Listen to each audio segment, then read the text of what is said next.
Bonjour à tous, bienvenue sur Public Sénat, ravi de vous retrouver pour un nouveau numéro d'Allons plus loin. Nous sommes ensemble pendant 2 heures. On va donc prendre le temps d'analyser et de questionner toute l'actualité politique et parlementaire. On va d'abord le faire avec notre invité du jour, c'est Olivier Paccaud. Bienvenue, merci d'avoir accepté notre invitation. Vous êtes sénateur de l'Oise, rattaché au groupe LR. Vous réagirez notamment aux petites précisions d'Édouard Philippe hier sur la réforme des retraites.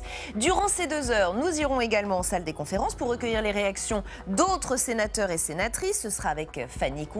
Et puis nous irons dans l'hémicycle avec Alexandre Poussard. Différents budgets du projet de loi de finances 2020 sont en débat au Sénat, et notamment sécurité et immigration. Allons plus loin, c'est aussi le club. 3 intervenants qui ont des choses à vous dire. Avec nous aujourd'hui, Tam Tranui. Bienvenue Tam. Les municipales à Marseille, ça se complique chez LR. Et oui, entre guerre fratricide, dissidence et gestion calamiteuse, tous les ingrédients pour perdre une mairie qui pourtant appartient au LR depuis 25 ans. On en parlera dans un instant. Samia Dechir fait aussi partie du club aujourd'hui. Bonjour Samia. Le Sénat étudie aussi de près le budget dédié au sport dans le PLF. Un budget en trompe-l'œil, disent les sénateurs, beaucoup pour les JO et pas assez pour les petits clubs. Caroline Deschamps est également avec nous aujourd'hui, chef du pôle web de Public Sénat. Bonjour Caroline. Le Black Friday est en question. Et oui, Black Friday versus Green Friday. Quel teasing! Dans une demi-heure, Sénat en clair. Nous reviendrons sur le budget immigration prévu pour 2020. Il est en hausse de près de 10%, encore insuffisant, nous dit la droite sénatoriale. Nous verrons pourquoi. Hashtag ALPL si vous souhaitez réagir sur Twitter. Mais d'abord, ces précisions apportées par Édouard Philippe sur la réforme des retraites. On a un calendrier, des annonces mi-décembre et un texte au Parlement début janvier.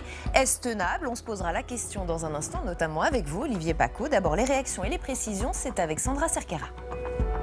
Se montrer ouvert au compromis pour jouer l'apaisement, c'est tout l'objectif du gouvernement. Édouard Philippe reste ferme sur les régimes spéciaux tout en bousculant le calendrier. Le régime universel des retraites commencerait au plus tard en 2035, au lieu de 2025 pour les personnes déjà en activité. On ne change pas un contrat social brutalement. Nous allons mettre un terme aux régimes spéciaux. C'est la conséquence mécanique de l'instauration d'un régime universel de retraite. Mais nous ne voulons pas stigmatiser ceux qui s'y trouvent aujourd'hui. Autrement dit, l'universalité, oui, la brutalité, non. Le projet de réforme sera présenté début 2020. Pour René-Paul Savary, rapporteur retraite au Sénat, le gouvernement continue à maintenir un flou qui alimente les inquiétudes. S'il veut que cette réforme soit comprise par le maximum de personnes, il faut qu'il y ait un maximum de gagnants et très peu de perdants. Ce qui veut dire qu'il faut remettre de l'argent sur la table, puisque le mode de calcul des préconisations de commissaire a été calé sur une trajectoire qui s'avère déficitaire dans les années 2025-2030. Donc il faudra trouver les moyens de combler ce déficit. Le gouvernement a garanti que la valeur du point de retraite sera indexée sur le niveau de salaire. Un système que la gauche continue de dénoncer. Bien évidemment, ce n'est pas les régimes spéciaux qui sont uniquement touchés, c'est l'ensemble des futurs retraités. Et le gouvernement a pris conscience que ça sera extrêmement difficile de faire avaler cette potion extrêmement amère aux salariés. Édouard Philippe se dit malgré tout déterminé face aux syndicats et à la mobilisation qui s'annonce. Un séminaire est même prévu ce dimanche à Matignon pour continuer à rappeler les éléments de langage et inviter tout le monde à faire de la pédagogie. Allons plus loin donc avec vous. D'abord Olivier Paccaud, sénateur de l'Oise, rattaché au groupe LR, membre de la commission de la culture, de l'éducation et de la communication. Il vous a rassuré, le discours d'Édouard Philippe, où il a suscité davantage d'inquiétudes? Ni l'un ni l'autre. Je pense qu'il a fait un exercice de diplomatie sociale qui s'imposait, qui n'était pas facile, mais qui n'est pas totalement réussi dans la mesure où on n'en sait pas vraiment plus. Alors c'est vrai qu'on est passé des calendes du grand-père aux calendes du père. J'oserais dire. Mais les questionnements restent toujours aussi nombreux et les interrogations toujours aussi fortes. Le problème, c'est un vrai flou. Alors, il y a eu une cacophonie entre les ministres, entre Jean-Paul Delevoye et le Premier ministre. Il y a aussi une contradiction entre les annonces, les engagements du président de la République pendant la campagne présidentielle et la réforme qui semble arriver sur la table. Et donc très concrètement, ce qui commence aussi à voir le jour, c'est l'idée que cette réforme va, sous couvert de justice sociale, aboutir à une dégradation de la situation réelle des futurs retraités. Alors, j'ai entendu mes collègues René-Paul Savary et Pierre Ouzoulias s'exprimer, je partage leur avis. Notamment, par exemple, il y a la problématique des femmes et des femmes enseignantes. Alors là, c'est le cas, entre guillemets, le pire, qui vont être totalement perdantes sur le schéma qu'on nous annonce. Mais comme ce schéma est pas très clair, honnêtement, je suis impatient de savoir exactement ce que l'on va avoir à voter. Justement, on va en savoir un petit peu plus assez rapidement, puisqu'on a quand même un calendrier, des annonces à la mi-décembre et un texte qui arrive au Parlement début janvier. Vous y croyez ou vous pensez que le délai est trop juste ? Écoutez, j'espère qu'ils tiendront leur délai, parce que quand on dit une chose, vaut mieux me la faire. Maintenant, ça me paraît un petit peu précipité, tout en ayant été très long à se décanter. Je trouve que notre président philosophe aurait dû peut-être insuffler un petit peu le discours de la méthode à son gouvernement, parce que là, c'est parti dans tous les sens. Je rappelle simplement une chose, c'est que dans le programme du président de la République, il y avait l'âge de retraite, 62 ans, on n'y touche pas. Ouais. 1. 2. Et là, je vous invite à relire le programme d'En Marche. On ne touchait pas aux régimes spéciaux. On voulait un régime universel sans toucher aux régimes spéciaux. C'était le en même temps des retraites. Il faut le relire. Hein. C'est assez cocasse, mais ça a ses limites. Et aujourd'hui, moi, je comprends, même si je pense qu'il faut réformer le système des retraites, du fait de la réalité démographique et de la réalité financière. Hein. On a un rapport du COR qui nous parle, à l'horizon 2025, d'un déficit qui irait entre 8 et 17 milliards d'euros. Donc, on ne peut pas rester sans bouger. Néanmoins, il faut le faire de façon claire et, pour être très honnête, et là, je pense que c'est le vrai problème, se pose la question de l'âge de départ à la retraite, qu'on le veuille ou pas. Olivier Paccaud, je vais vous inviter à réagir à d'autres sujets, ceux choisis par nos chroniqueurs, c'est l'heure du club.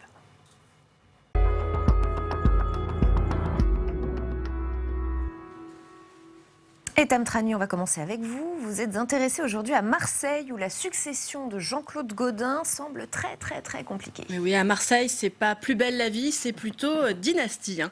Jean-Claude Gaudin, après avoir... effectivement, c'est assez sympa.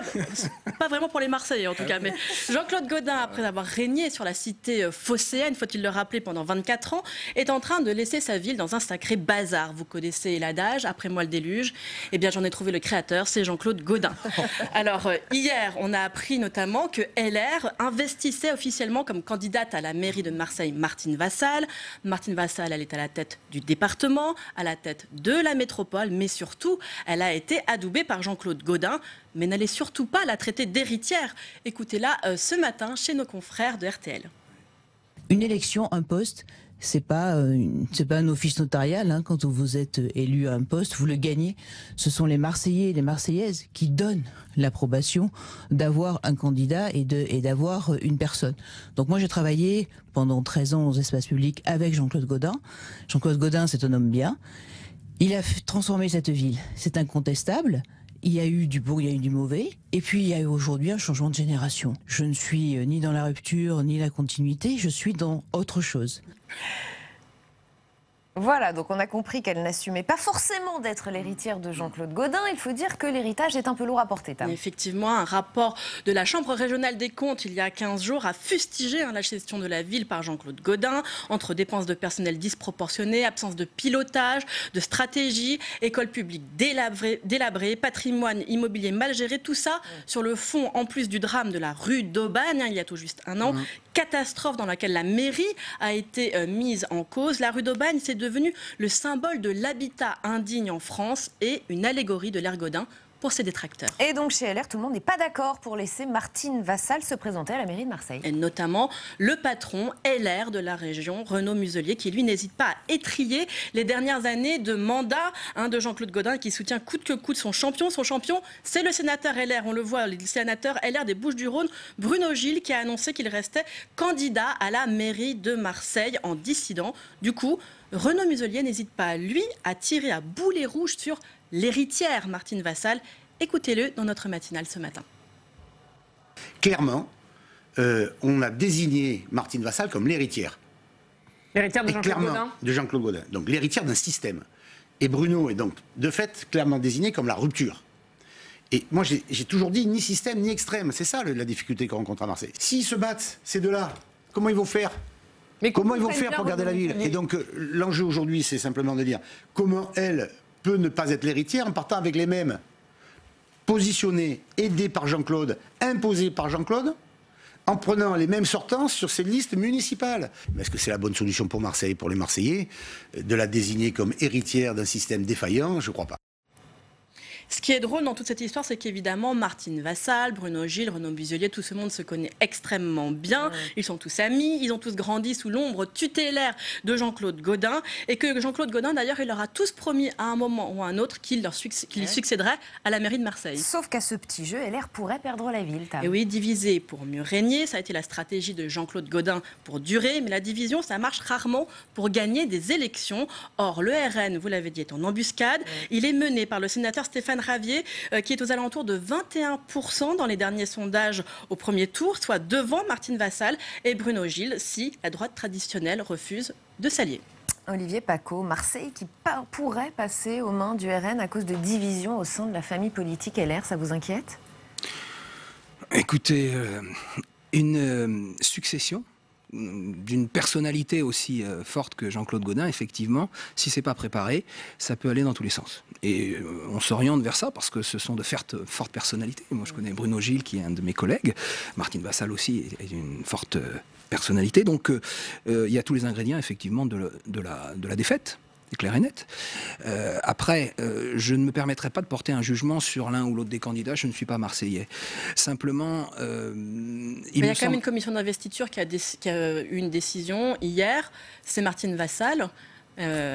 Alors, vous savez, oui, alors, les partis politiques sont plus qu'utiles à la vie citoyenne et démocratique, mais les choses ont beaucoup changé. Et dans une élection municipale, l'étiquette est de moins en moins utile. C'est de plus en plus l'homme, ce qu'il incarne, l'homme ou la femme, hein, évidemment, ce qu'il incarne. Et donc, moi, dans mon département de l'Oise, par exemple, je vois de plus en plus de candidats aux élections municipales qui ne recherchent surtout pas une étiquette. Alors, quand il s'agit des grandes villes, effectivement, l'enjeu politique est beaucoup plus fort. Il y a des commissions nationales qui se mettent en place, mais certains ont parfois l'impression que les dés sont pipés. Et ce qui va engendrer des réactions de refus de la décision de la commission d'investiture. Dans ce que vous dites, on comprend quand même que Bruno Gilles a raison de se maintenir parce qu'il a peut-être davantage de soutien au sein de la population plus que d'un parti. Écoutez, à ce moment-là, c'est la population qui tranchera. Mais le risque est très grand. Et donc après, c'est l'esprit de responsabilité des uns et des autres qui se pose. Mais ayant vécu moi-même, ayant été, entre guillemets, dissident lors d'une élection sénatoriale, et ayant été élu, ayant eu la confiance de mes pairs, je comprends la décision de Bruno Gilles. Maintenant, il faut être très clair et net. Ça peut avoir des conséquences très graves avec l'éventuel basculement de la ville. Pourquoi pas au Front National? Mais ça passe deuxième ville de France. Deuxième ville de France et première ville LR de France. Samia Dechir, on va continuer avec vous ce club. Vous êtes revenu sur les crédits alloués au sport dans le budget 2020. Ils augmentent nettement. Merci au JO. Ou pas. Parce que oui, on met beaucoup d'argent pour les Jeux Olympiques, mais peut-être pas assez pour le reste, nous disent les sénateurs. Le gouvernement nous dit que l'an prochain, le budget des sports va augmenter de presque 10%. C'est vrai, mais cette somme d'environ 65 millions d'euros supplémentaires, elle n'est affectée qu'au financement des Jeux Olympiques qui vont atteindre près de 130 millions d'euros l'an prochain. Et pour tout le reste, c'est-à-dire le financement des petits clubs, des équipements de proximité, comme les piscines, eh bien le budget est identique à celui de l'an dernier, c'est-à-dire environ 312 millions d'euros. En fait, depuis plusieurs années, ce budget des sports, il n'a cessé de se réduire, moins 11% depuis 2017, d'après les calculs des sénateurs. Je vous propose d'écouter l'un d'entre eux, Claude Kern, qui rappelle au gouvernement l'un de ses objectifs pour 2024. En l'état, le budget n'est de loin pas à la hauteur. Nous voulons amener plus de 3 millions de licenciés d'ici 2024. Si nous n'y mettons pas les moyens, nous n'y arriverons pas et ces ambitions resteront lettres creuses. Alors, comment on fait pour l'atteindre, cet objectif, Samia, de 3 millions de licenciés supplémentaires en 2024 ? Eh bien, les sénateurs ne manquent pas d'idées parce que le monde du sport ne manque pas d'argent. Enfin, ça dépend dans quel univers sportif on évolue, en fait. Le haut niveau, il génère beaucoup d'argent. Pas forcément pour les athlètes.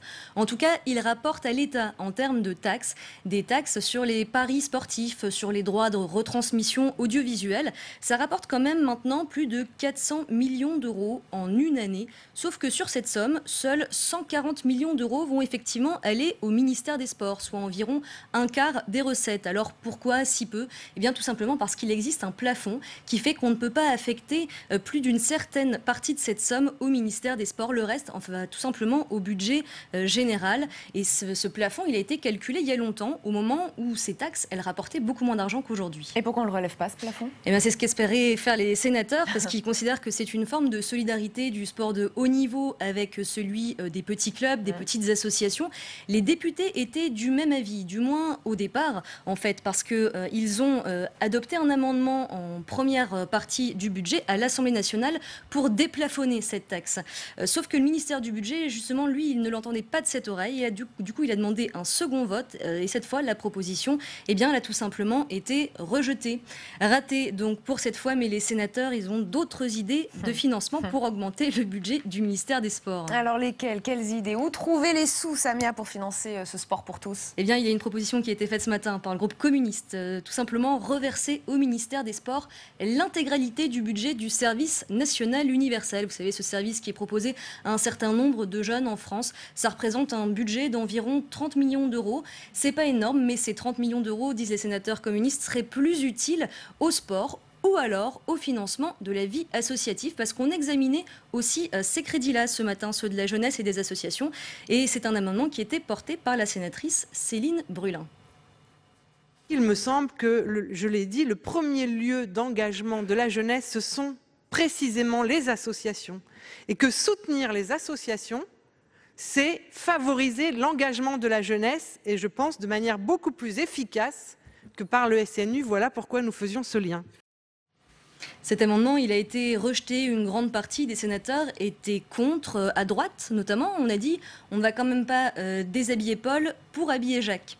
Mais vous, Olivier Paccaud, vous avez soutenu cet amendement communiste. Pourquoi ? Mais oui, parce que je pense effectivement, notamment que la vie associative est en grande souffrance dans notre pays, notamment dans les zones rurales, depuis notamment la suppression de la fameuse réserve parlementaire qui avait fait couler tant d'encre, mais qui amenait tant de moyens à des petites associations qui en avaient besoin.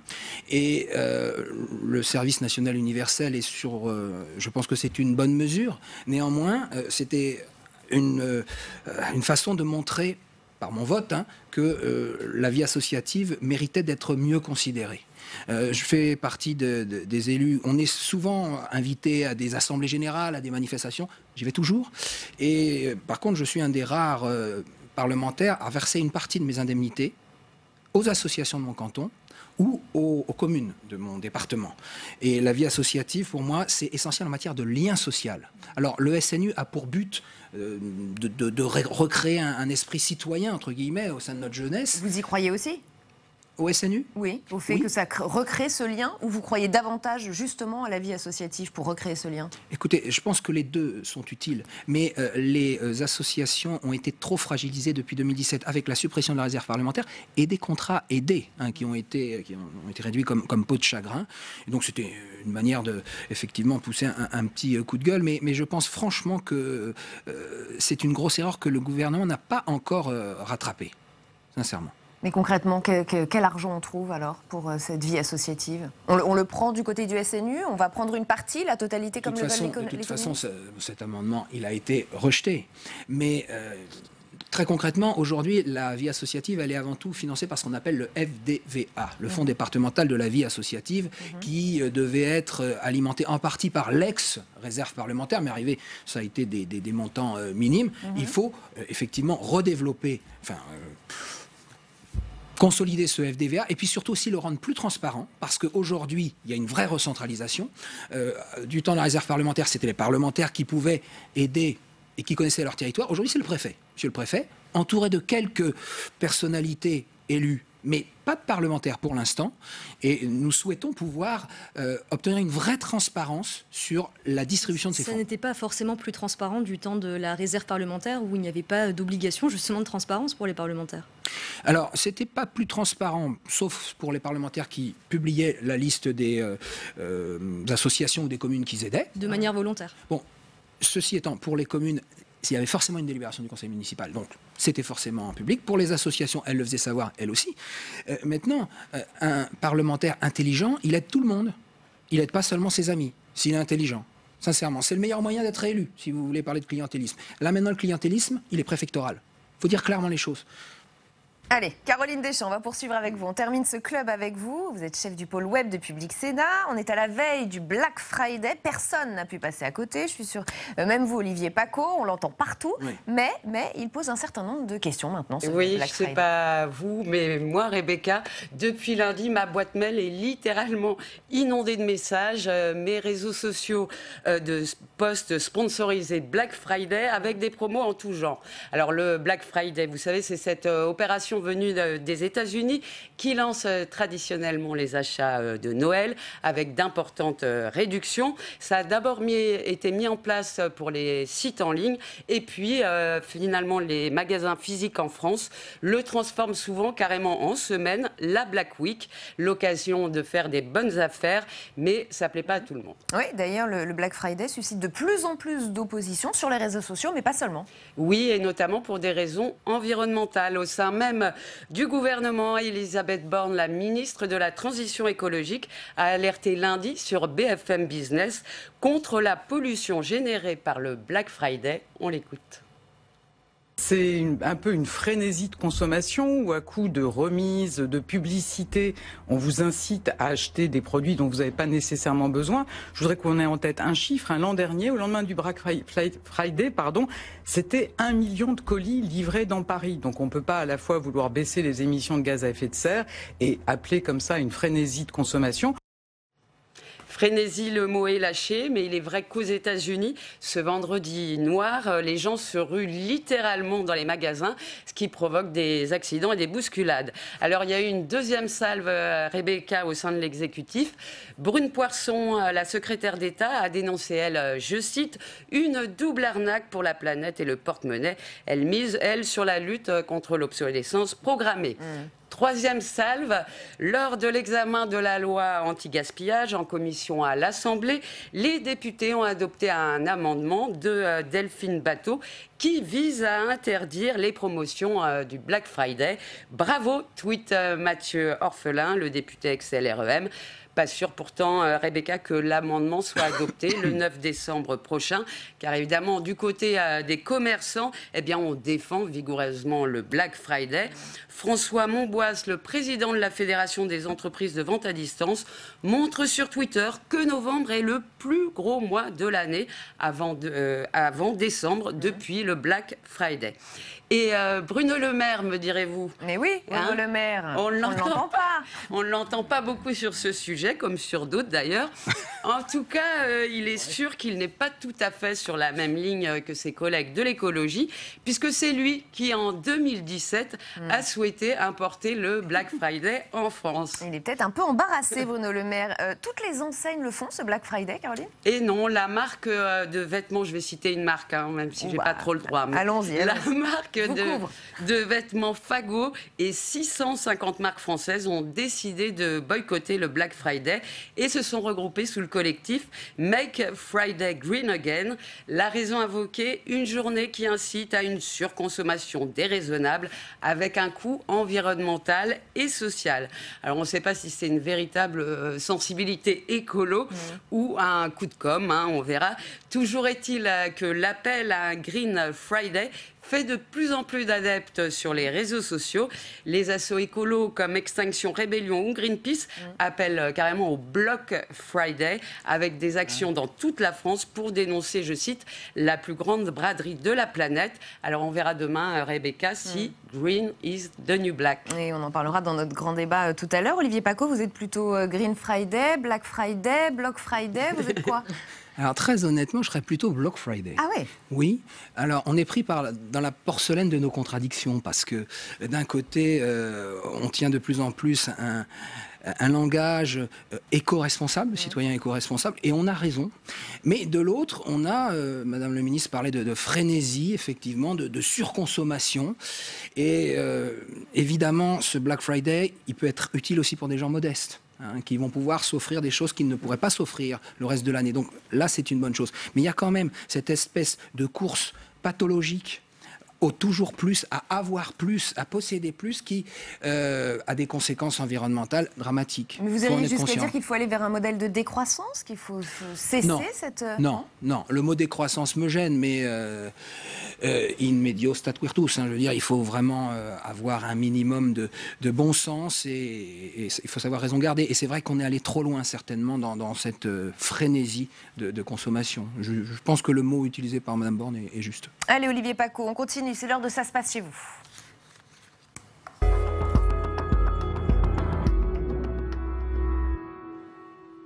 Et direction les Côtes d'Armor pour voir où en sont les Gilets jaunes. 1 an après le déclenchement du mouvement, eh bien, à Plérin, le maire a lui-même décidé d'agir au niveau local pour aider la population. Il a par exemple pris des mesures en faveur du pouvoir d'achat pour les employés municipaux.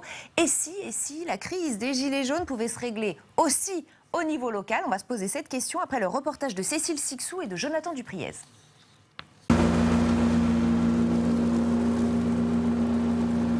Plus de pouvoir d'achat, c'était une revendication des Gilets jaunes. À Plérin, où nous sommes, le maire a décidé d'offrir une prime annuelle aux agents municipaux qui touchaient moins de 1 800 € par mois. On est avec Anthony. Bonjour Anthony. Vous êtes donc dans ce cas, je m'installe avec vous. Vous êtes donc dans ce cas, vous avez touché une prime de la mairie, vous avez reçu une lettre. Est-ce que vous pouvez me lire cette lettre que vous avez ici avec vous? Alors oui, tout à fait. Donc l'objet de la lettre, versement de la prime de soutien au pouvoir d'achat. Donc on a été informé qu'on allait justement recevoir une prime pour le pouvoir d'achat qui s'élève à 410 € brut, soit 350 € net. Combien ça représente par mois cette prime que vous avez touchée? Ça représente l'équivalent d'à peu près 30 € par mois. Est-ce que vous touchez combien actuellement? Environ 1 360 €. Ça a été une bouffée d'oxygène d'avoir cette prime? Oui, tout à fait, parce que elle nous a été versée en une seule fois. Donc effectivement, d'avoir cette prime qui arrive d'un coup sur le compte, ça fait toujours plaisir. Ça permet justement d'être à jour au niveau financier. Et puis voilà, après on verra s'il en reste. S'il en reste, peut-être des cadeaux à Noël. Tous ceux qui ont bénéficié de cette prime, justement, ils ont tous été très contents comme moi, je pense. Tout le monde en a besoin. Dès qu'il s'agit du pouvoir d'achat, on prend tous, je pense. On va aller voir le maire de Plérin pour savoir pourquoi il a donné cette prime à ses agents municipaux.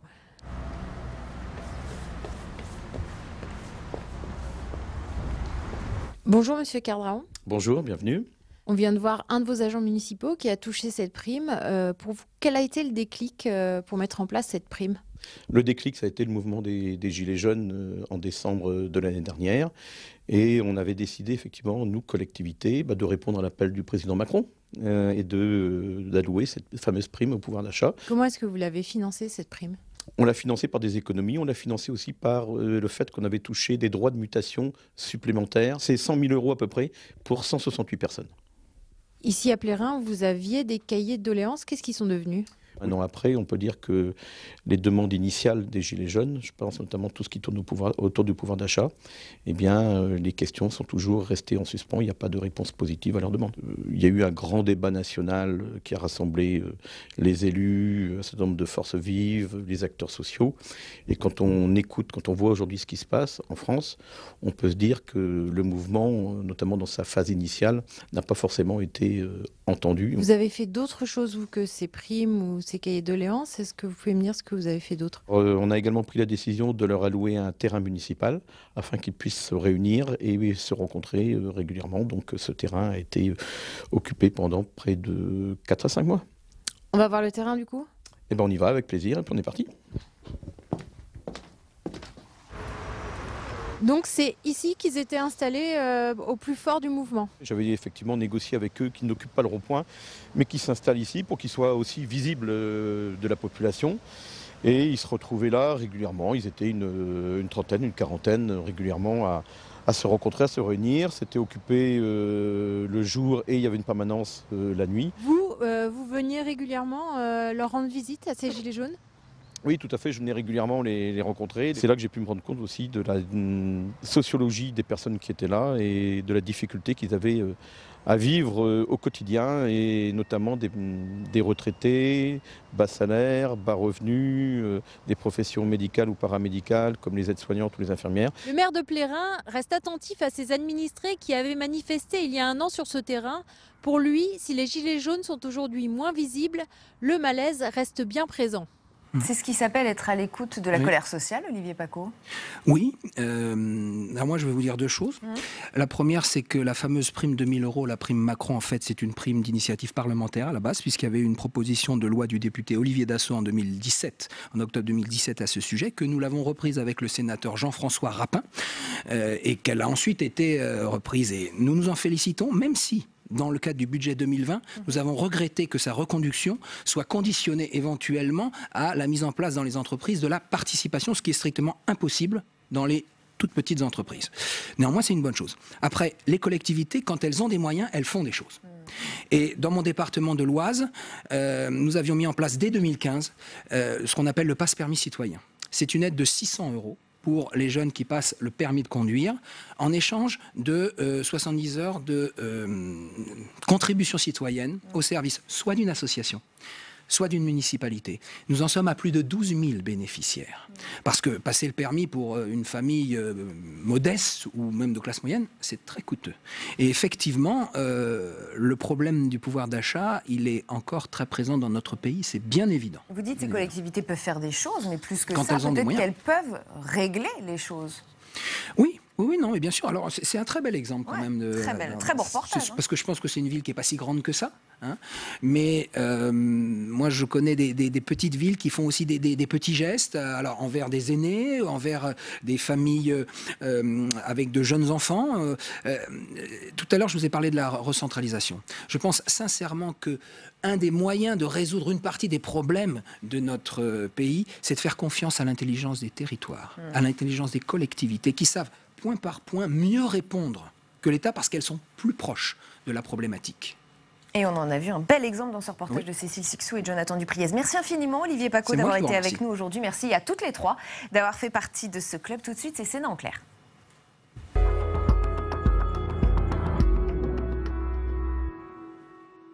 Sénat en clair consacré cet après-midi au crédit immigration prévu dans le budget 2020. Ils sont en débat au Sénat. Ils augmentent ces crédits de façon assez significative. On n'est pas loin des 2 milliards d'euros. Mais ça ne suffit pas pour certains. On va ouvrir le débat dans un instant. D'abord le détail avec Flora Sauvage.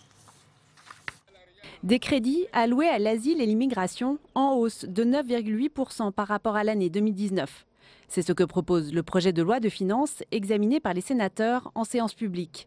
Mais cette hausse est jugée insuffisante par les membres de la majorité au Sénat. Les sénateurs, les Républicains, dénoncent des projections sous-évaluées. On nous dit que la demande d'asile va baisser en 2020, voire qu'elle n'augmentera pas du tout.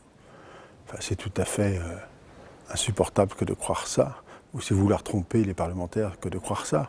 Ils nous avaient déjà fait le coup l'année dernière et ça a augmenté de 12%. L'année d'avant, ça avait augmenté de 22%. Or, malheureusement, la demande d'asile va continuer de progresser. Donc nous ne sommes pas en raccord, si je puis me permettre cette expression, entre les moyens budgétaires qui sont alloués et le fait de dire qu'il n'y aura pas d'augmentation. En 10 ans, les demandes d'asile ont quadruplé. Plus de 120 000 personnes ont déposé une demande en 2018. Il y a d'autres sujets, notamment en particulier pour l'ADA, qui est l'indemnité, l'allocation exactement, donnée aux demandeurs d'asile, qui est budgétairement fixée à 444 millions d'euros, alors que dès aujourd'hui, en 2019, la dépense est supérieure à 500 millions d'euros. Les sénateurs de gauche, quant à eux, ont rejeté en bloc la politique migratoire du gouvernement, qui offre, selon eux, un boulevard à l'extrême droite. Et avec nous pour Sénat en clair cet après-midi, Gérard Longuet, bienvenue. Vous êtes sénateur LR de la Meuse, membre de la commission des finances. Alain Richard, bienvenue à vous également. Vous êtes sénateur La République En Marche du Val d'Oise, membre de la commission des lois. Pierre-Henri, bienvenue à vous aussi. Vous êtes directeur général de France Terre d'Asile. Et Jean-Christophe Dumont est également avec nous. Bienvenue, chef de la division des migrations internationales à l'OCDE. Merci à tous les quatre d'avoir accepté notre invitation. Alain Richard, les débats commencent en ce moment même au Sénat. On ira d'ailleurs dans l'hémicycle tout à l'heure, mais on voit déjà que ces crédits sont très contestés, notamment par la droite. On entend François-Noël Buffet qui nous parle de rattrapage tardif, imparfait, insuffisant. Qu'est-ce que vous répondez ? D'abord que François-Noël Buffet est très compétent et s'exprime toujours avec mesure et avec une grande rationalité. Ce que je lui réponds, c'est que nous sommes dans une phase où on doit observer l'évolution des mouvements migratoires, où nous voyons l'application de textes qui doivent aboutir à ce que le traitement d'un certain nombre de demandes de procédures, notamment en matière d'asile, soit traité plus rapidement. Et ça se traduit par une augmentation très massive des crédits pour l'Office et pour la Cour nationale. Ouais. Donc je crois que c'est normal, on est dans l'opposition, donc on est là pour stimuler la majorité, mais il y a tout de même une évolution de crédit, vous le disiez vous-même, qui est de bonne ampleur. Oui, assez significatif, Gérard Longuet. C'est vrai qu'on peut se demander pourquoi cette droite sénatoriale est en colère alors que les crédits augmentent. Les crédits augmentent, c'est une certitude, mais les besoins tels que la loi française y pourvoit, y répond, sont évalués sans doute en deçà de la réalité. Et c'est ce que François-Noël Buffet disait dans cette déclaration. C'est-à-dire que ce sont des crédits évaluatifs. La probabilité qu'ils soient rapidement saturés est forte. C'est un problème, très honnêtement, c'est un problème extraordinairement compliqué et je n'ai pas la prétention de le régler en 2 coups de cuillère à peau. Non, mais on va essayer évidemment quand même de l'expliquer à nos téléspectateurs ce soir. Jean-Christophe Dumont, on avoisine les 2 milliards d'euros de budget immigration pour l'année 2020. Ça vous semble suffisant, insuffisant ? Comment expliquer ça à nos téléspectateurs ce soir ? C'est en augmentation. Alors c'est effectivement en augmentation, comme les flux migratoires, comme ça vient d'être rappelé. Il y a plusieurs éléments, évidemment, dans ce budget. Il y a des éléments qui sont liés au traitement de la demande d'asile. Et effectivement, c'est difficile de prévoir ce qu'elle sera l'année à venir. Il y a effectivement des réformes qui ont été faites, mais il y a aussi des évolutions des voisins européens qui peuvent influencer, disons de la géopolitique plus généralement, qui peuvent influencer le nombre de personnes susceptibles de venir en France. Et donc, c'est effectivement une incertitude et très difficile de faire un budget, disons, à la virgule près. Mais votre intime conviction à vous, mais quand vous voyez il y a un autre élément, c'est qu'évidemment, il y a la question de l'intégration pour ceux qui ont le droit de s'installer légalement en France. Ce nombre-là est beaucoup plus prévisible, en tout cas plus stable. Il y a des efforts importants qui ont été faits, mais c'est vrai que quand on compare aux voisins européens, notamment à l'Allemagne, il faut reconnaître que le budget qui est consacré en France à l'intégration, bien qu'en augmentation, est encore en deçà de ce que font les voisins. Et on abordera la question de l'intégration tout à l'heure, puisqu'on ira aussi en salle des conférences. Pierre-Henri, si on regarde juste les moyens donnés à l'OFPRA, l'Office français de protection des réfugiés et apatrides, on voit 200 emplois, une promesse de 200 emplois et une subvention en hausse de 30%. On ne voit que des chiffres en hausse. Est-ce que vous êtes satisfait de votre côté ? Mais non, mais le budget de 2 milliards couvre des réalités extrêmement différentes, c'est-à-dire à la fois des dépenses opérationnelles sur le terrain, d'hébergement, des demandeurs d'asile, des réfugiés. Et là, évidemment, on est toujours en arrière de la main. Et puis, il y a des dépenses qui vont vers le fonctionnement, c'est-à-dire aussi bien à l'Office français d'intégration et d'immigration que à l'Office français de protection des réfugiés et des apatrides. Et en réalité, les emplois sont en constante augmentation depuis des années. Et ça suit la courbe de la demande d'asile. Simplement, sur le terrain, on ne s'y retrouve pas. On ne s'y retrouve pas parce que Bercy sort des projets de budget sans véritablement prendre la tâche des opérateurs. Je vais vous donner un exemple. Par exemple, sur la question de l'intégration. Depuis 2016, chaque année, et je m'en félicite, la France a reconnu environ 40 000 protections internationales. soit directe, soit de protection subsidiaire. Ça veut dire, en 3 ans, 4 ans, environ 160 000 réfugiés statutaires qui vont rester sur le territoire. Et ce sont des ayants droit, donc ils peuvent faire venir leur famille et leurs enfants. Ça veut dire à peu près 220 000 personnes. En face, qu'est-ce qu'on a? On a, sur le terrain, 8 000 places à la fin de l'année pour les réfugiés statutaires d'hébergement et d'accompagnement. Et même si je tire tous les dispositifs de l'État, j'arrive à 20 000 places. Or, l'intégration, tout le monde dit, c'est un sujet absolument fondamental et on a raison de le dire. Mais alors, à partir de ce moment-là, on met les moyens sur la table parce que sinon, ce sont des drames sociaux pour demain et on va dans le mur. De la même manière, sur les dispositifs de premier accueil, je ne sais pas pourquoi, ce gouvernement refuse obstinément de regarder la réalité en face. Alors, on va laisser répondre peut-être Alain Richard et puis ensuite, on va aller dans l'hémicycle. J'aimerais bien répondre après avoir compris en quoi vous considérez qu'on refuse de voir la réalité. Eh bien, la réalité en face, aujourd'hui, c'est 120 000 demandes d'asile, c'est 80 000 places d'hébergement, et c'est une couverture d'accès à l'hébergement pour les demandeurs d'asile, c'est inscrit en loi de finances, qui est d'environ 62%. Ça veut dire qu'on laisse les gens... Pardon, je vais en terminer. Ça veut dire que il est écrit dans les documents financiers que l'on va laisser quasiment un demandeur d'asile sur 2 à la rue. Et vous savez très bien, Monsieur Richard, que les gens qui sont à la rue, dans les campements de rue, c'est la clé de l'alimentation des idées de l'extrême droite. C'est un robinet d'alimentation de l'extrémisme. Il y a une autre variable, c'est la durée des procédures. Oui, vous avez raison. Nous sommes en plein travail, et je ne pense pas que ce soit en désaccord avec les associations qui sont des partenaires de confiance. Nous sommes en plein travail pour réduire les durées d'approbation. Et, pardon, mais enfin, nous savons que, de façon permanente, il se vérifie que les 2/3 des demandes d'asile se révèlent injustifiées. Monsieur le sénateur, et donc, vous êtes un homme d'expérience. C'est vrai. 2003, vous-même n'êtes pas 2003, Jacques Chirac fixé à 6 mois le temps de la procédure. Nous étions en 2003. Nous sommes en 2019 et nous sommes à plus d'1 an. Proposez-vous qu'on le porte à 2 ans? Non. Bon, donc c'est un effort que mènent les pouvoirs publics avec l'aide de beaucoup d'agents publics extrêmement dédiés à leurs fonctions. Et si, comme je le pense, nous progressons dans ce problème de durée de maintien sur le territoire de personnes sans droit, nous aurons une rotation des places d'hébergement qui s'améliorera.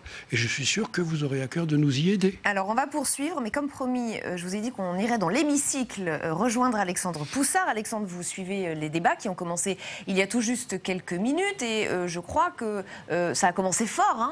Parlez-nous un peu de l'atmosphère, peut-être. Et oui, ça a commencé fort et la droite du Sénat se livre actuellement à une attaque frontale de la politique migratoire d'Emmanuel Macron. Et le ton a été donné d'entrée par le rapporteur du budget de l'immigration ici au Sénat, Sébastien Meurant, sénateur Les Républicains, plutôt à droite politiquement du groupe Les Républicains. Écoutez-le. Le président Macron s'inquiétait récemment dans Valeurs Actuelles de l'échec de notre modèle d'intégration. Pourtant, jamais les entrées légales sur notre territoire n'ont été aussi nombreuses. Jamais les expulsions n'ont été aussi basses et jamais on n'a envoyé un tel message de laxisme en relaxant la plupart des passeurs d'immigrés clandestins tout en condamnant à de la prison ferme les jeunes militants de Génération Identitaire pour une fermeture symbolique des frontières françaises. Nous arrivons ici aux limites du en même temps cher au chef de l'État. À force de ne pas vouloir choisir, nous nous sommes enfoncés dans une impasse et les risques de partition évoqués par François Hollande où les risques de face-à-face violents envisagés par Gérard Collomb deviennent chaque jour plus vraisemblables. Et dans le débat, la majorité de droite du Sénat finalement reproche au gouvernement de ne pas mettre assez de moyens pour lutter contre l'immigration irrégulière et pour expulser les étrangers en situation régulière. D'ailleurs, le budget qui est consacré chute de 26% par rapport à l'année 2019. Et il rappelle que Emmanuel Macron avait fixé l'objectif de reconduire à la frontière 100% des déboutés du droit d'asile. Pour les sénateurs, c'est quasiment mission impossible avec un tel budget. Et on se dirige ici au Sénat vers un rejet de ce budget de l'immigration. Et vous le suivez pour nous. Merci infiniment Alexandre Poussard en direct de l'hémicycle au Sénat. Peut-être une réaction, Gérard Longuet ?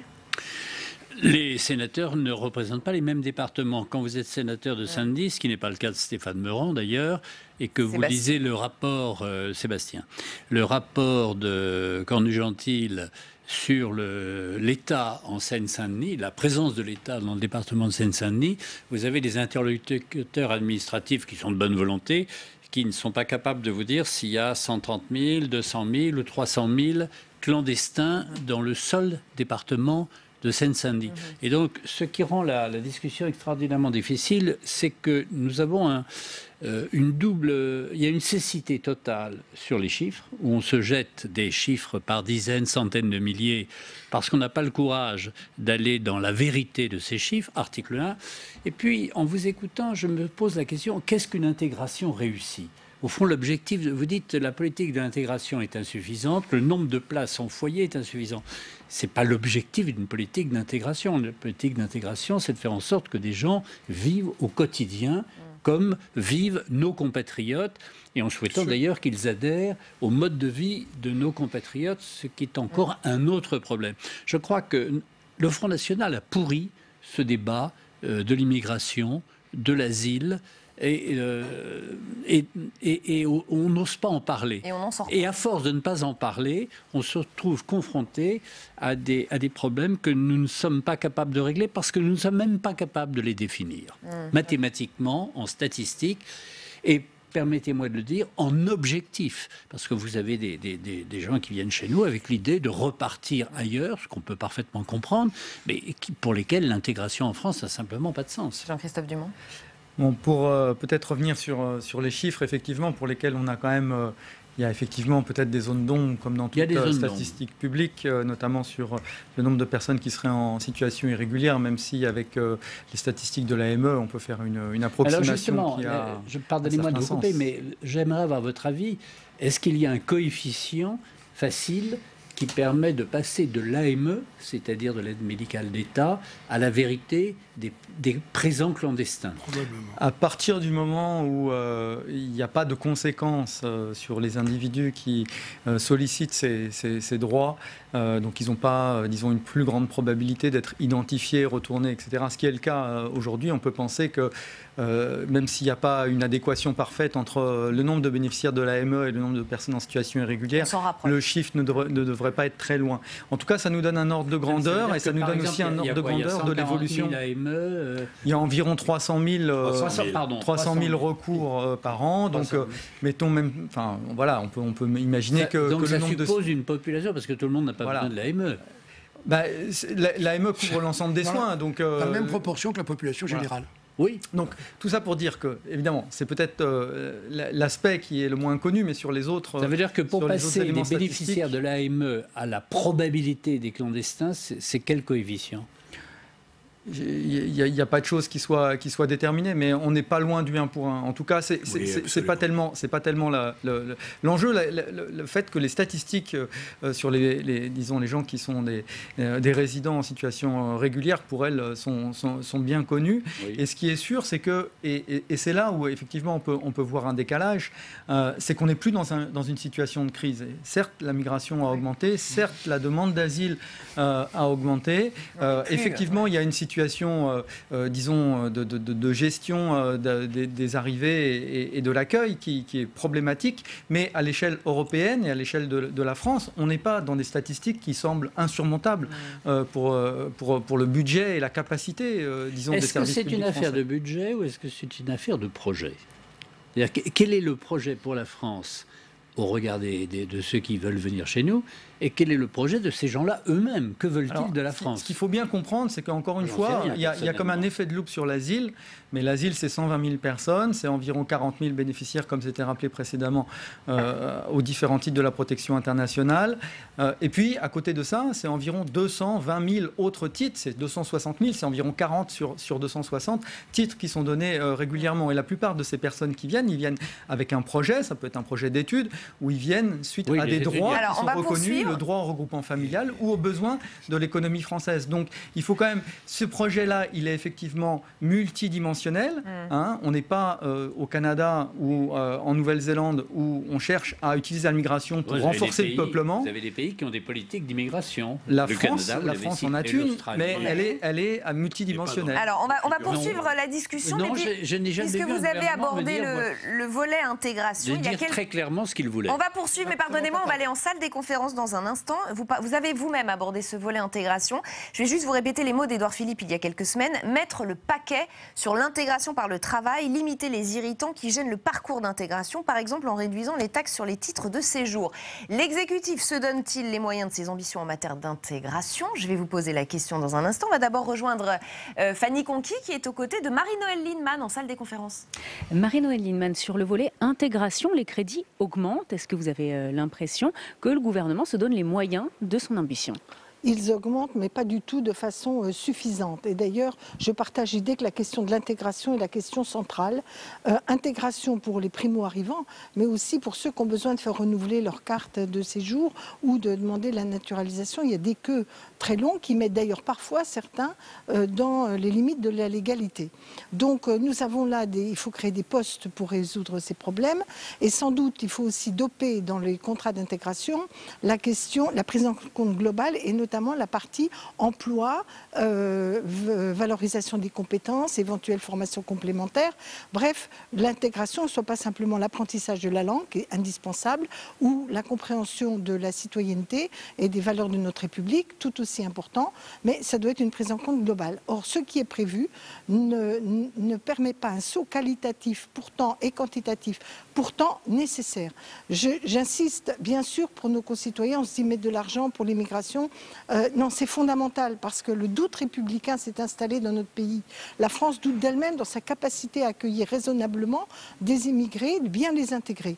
Donc je considère que ce volet intégration est en grand décalage avec les annonces que pour le coup, l'ambition de mettre le paquet sur l'intégration, on peut la partager, je l'espère, très largement. Et quel serait le budget pour vous qu'il faudrait mettre sur cette intégration pour qu'elle soit réussie? Je ne l'ai pas chiffré, pour être franche, à titre personnel. Ce que j'ai pu observer, c'est que toutes les associations qui travaillent... Est-ce qu'on est très loin du compte? Oui, on est très loin du compte. Parce que le volet emploi, on nous dit on va les faire passer, ces personnes, vers les parcours normaux. On va aller vers Pôle emploi, vers les missions locales ou autres structures. Enfin, chacun sait qu'aujourd'hui, ils ont déjà beaucoup de mal à faire face aux problèmes de nos concitoyens déjà sur le territoire national ou français. Et dans ce cadre-là, il n'est pas vrai qu'il suffit de renvoyer les personnes qui sont immigrées tout de suite sur ces mécanismes-là. Il faut des mécanismes spécifiques de prise en compte globale et donc il faut des postes, il faut des contrats avec le monde associatif et il faut certainement des moyens de fonctionnement supplémentaires. Merci Marie-Noëlle Lienemann d'avoir répondu à mes questions. Merci à vous Fanny. Vous êtes d'accord, Pierre-Henri? Vous êtes d'accord avec la sénatrice Marie-Noëlle Lienemann? Non, mais elle dit un certain nombre de choses de bon sens. L'intégration, c'est quoi? C'est la maîtrise de la langue. De ce point de vue, des progrès ont été faits, mais très récents.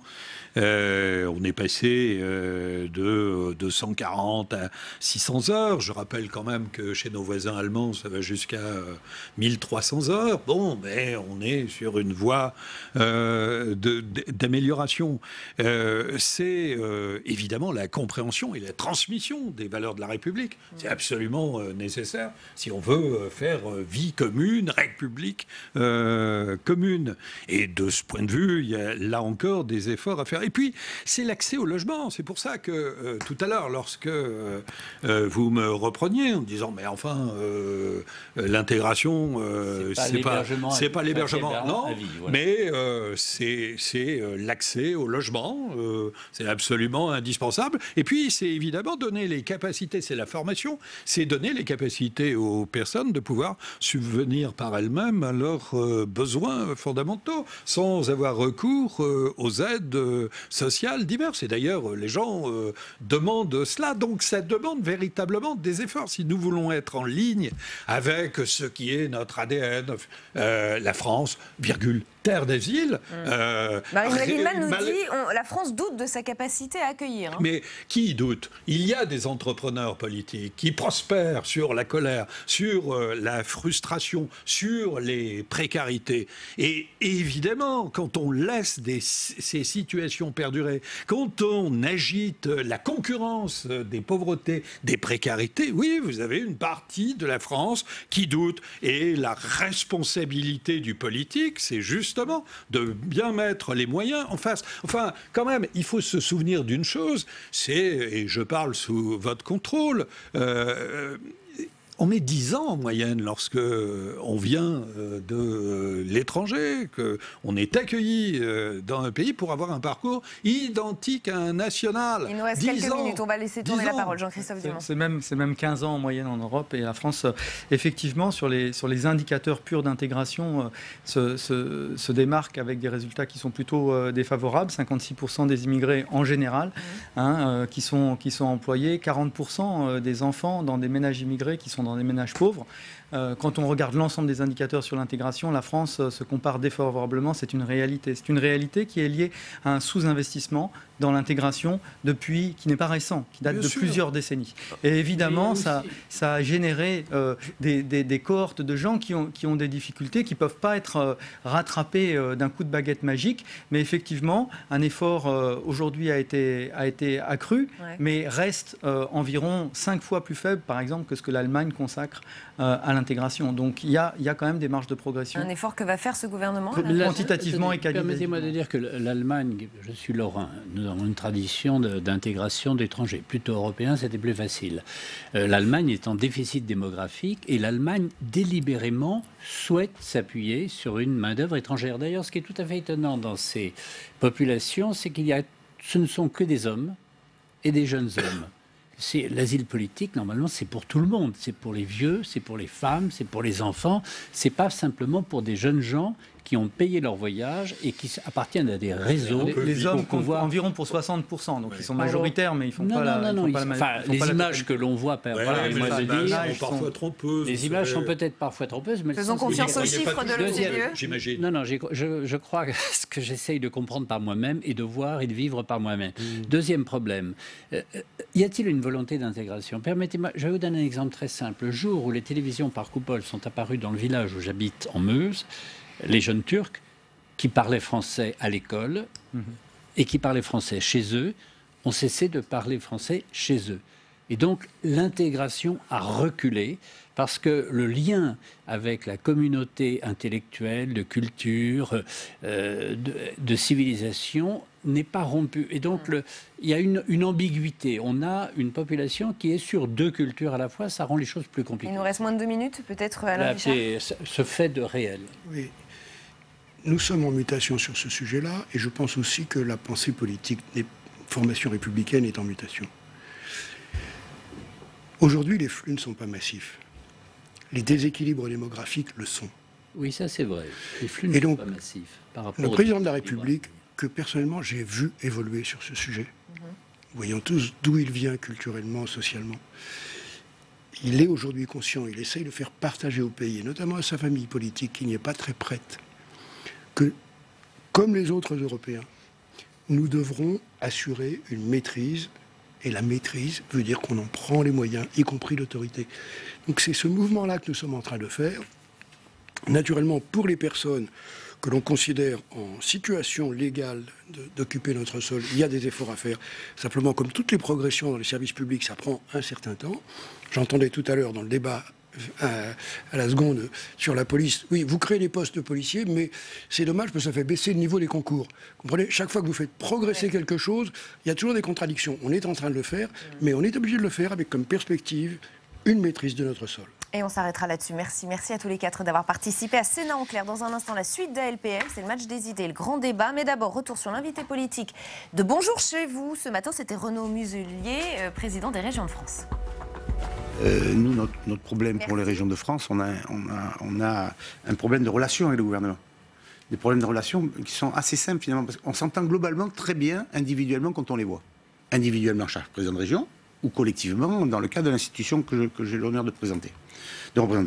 Mais après, concrètement, on n'a pas des arbitrages qui nous sont favorables. Et donc ça pose un vrai problème. Après, je préférais qu'on soit peut-être moins copains pour avoir plus de résultats, plutôt que d'avoir des bonnes relations, mais n'avoir pratiquement aucun résultat. Ce ne sont que des mots, en fait. Quand vous parlez avec l'État, il n'y a pas de promesses tenues. Pas tout à fait le cas. Par exemple, avec Mme Borne, ça s'est très bien passé. Et avec Mme Pénicaud sur l'apprentissage, on a un truc, elle nous a menti en nous regardant dans les yeux, quoi. Ça ne s'arrange toujours pas, cette histoire? On a l'impression que ça traîne, quand même, depuis ça traîne, ça s'aggrave. Fermeture de centres de formation des apprentis. Ça traîne et ça s'aggrave, parce qu'ils découvrent des choses on les avait prévenus d'un certain nombre de difficultés qu'ils rencontreraient, et puis ils les découvrent au fur et à mesure, elles ne sont pas financées. Comment va être prise en charge le paiement des maîtres apprentis, voilà, tout simplement. Comment on met en place la compensation qui n'a pas eu lieu? Il y a, grosso modo, ça fait entre 100 et 150 millions d'euros, les 2 points qui sont là.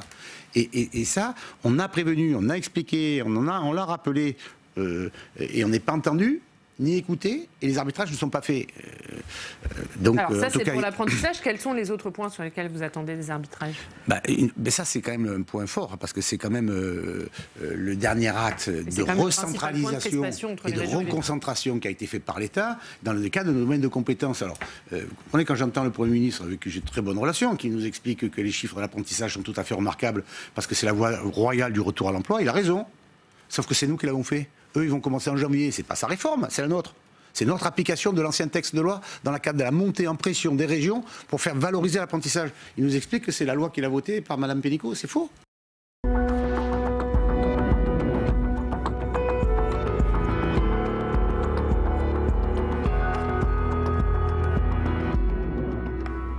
Et bienvenue sur Public Sénat. Merci à vous de nous rejoindre. Allons plus loin encore ce soir. Voici le programme, c'est parti. Dans notre grand débat, nous reviendrons sur les questions posées autour de ce Black Friday qui a envahi nos espaces publicitaires.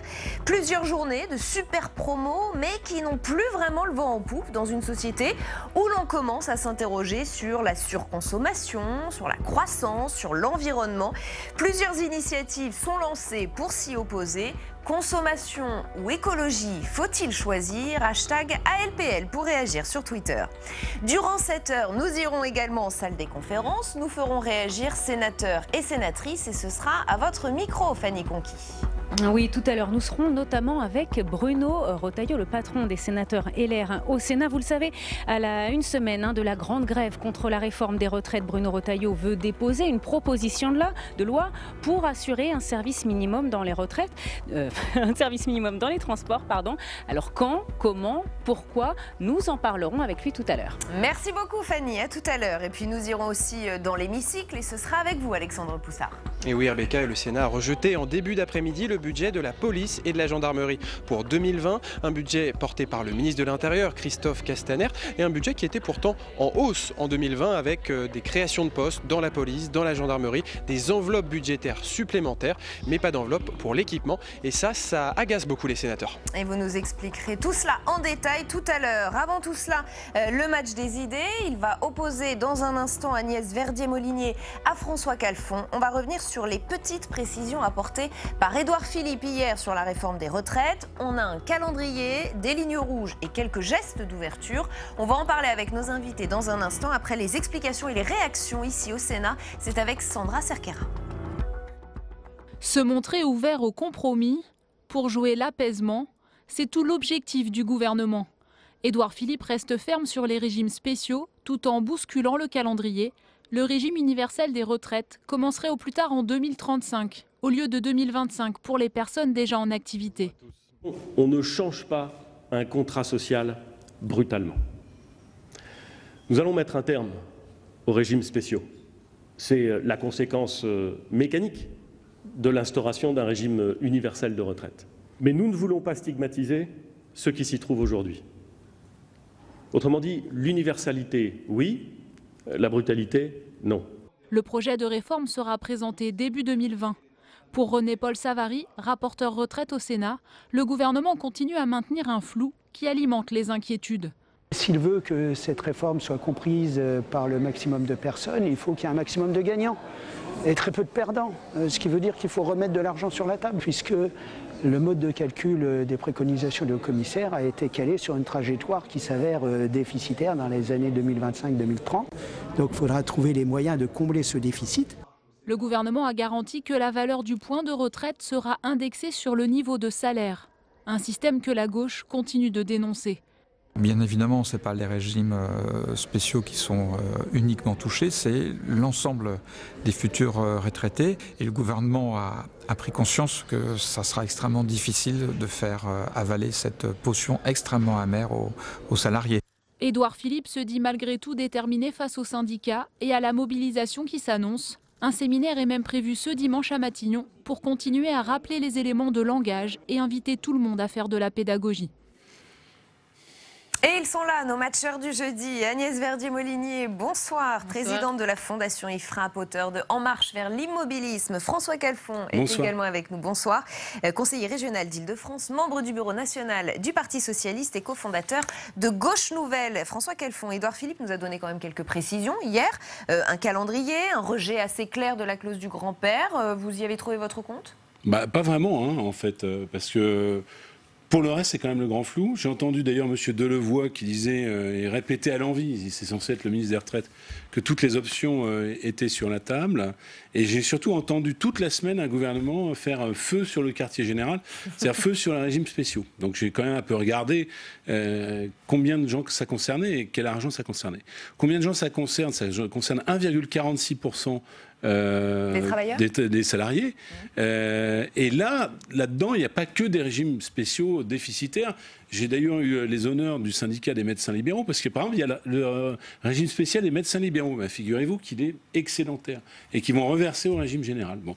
Une fois qu'on a dit ça, on voit bien la manip qui consiste à faire le feu sur le quartier général des régimes spéciaux et en fait celui de la SNCF. Parce que hier, quand les gaziers et les électriciens ils ont évité le blackout à Paris, je crois qu'il n'y a pas beaucoup de gens pour s'en plaindre en réalité, hein, ce qui existe dans d'autres villes. Et ce que les gens comprennent, c'est tout simple, c'est que finalement, on va travailler plus longtemps, beaucoup plus longtemps, et toucher moins. Et l'OCDE, qui est venu au secours du gouvernement expliquer à quel point c'était une particularité française que ces régimes spéciaux, reconnaît quand même dans son rapport, j'ai lu l'ensemble des éléments, que l'âge effectif de non-activité est à 60,4 ans, qu'il y a une rupture, que les gens ne peuvent plus travailler. C'est la conséquence de l'éviction des seniors en emploi, c'est la conséquence des réformes successives de l'assurance chômage. Donc quand on compare des choux et des carottes, évidemment on considère que le régime de retraite français est inégalitaire. Mais en réalité, on travaille quasiment 4 ans de moins que le reste des pays de l'OCDE. Donc il y a un petit trou dans les caisses, c'est évident. Donc, en travail effectif, hein, pas en droit de départ à la retraite. Ce gouvernement a tort de se focaliser sur ces 42 régimes spéciaux ? Le gouvernement... il essaie de faire ce qu'il peut avec les peu d'éléments qu'il a donnés pour comprendre ce qu'il veut faire. Donc là, il focalise sur les régimes spéciaux, mais il aurait dû focaliser sur l'âge depuis le début. Il aurait dû dire, comme dit le rapport OCDE, effectivement, que la France est le dernier pays. En fait, hein, on part en moyenne âge effectif moyen de sortie du marché du travail, 60,8 ans. La Suède est à 66,4.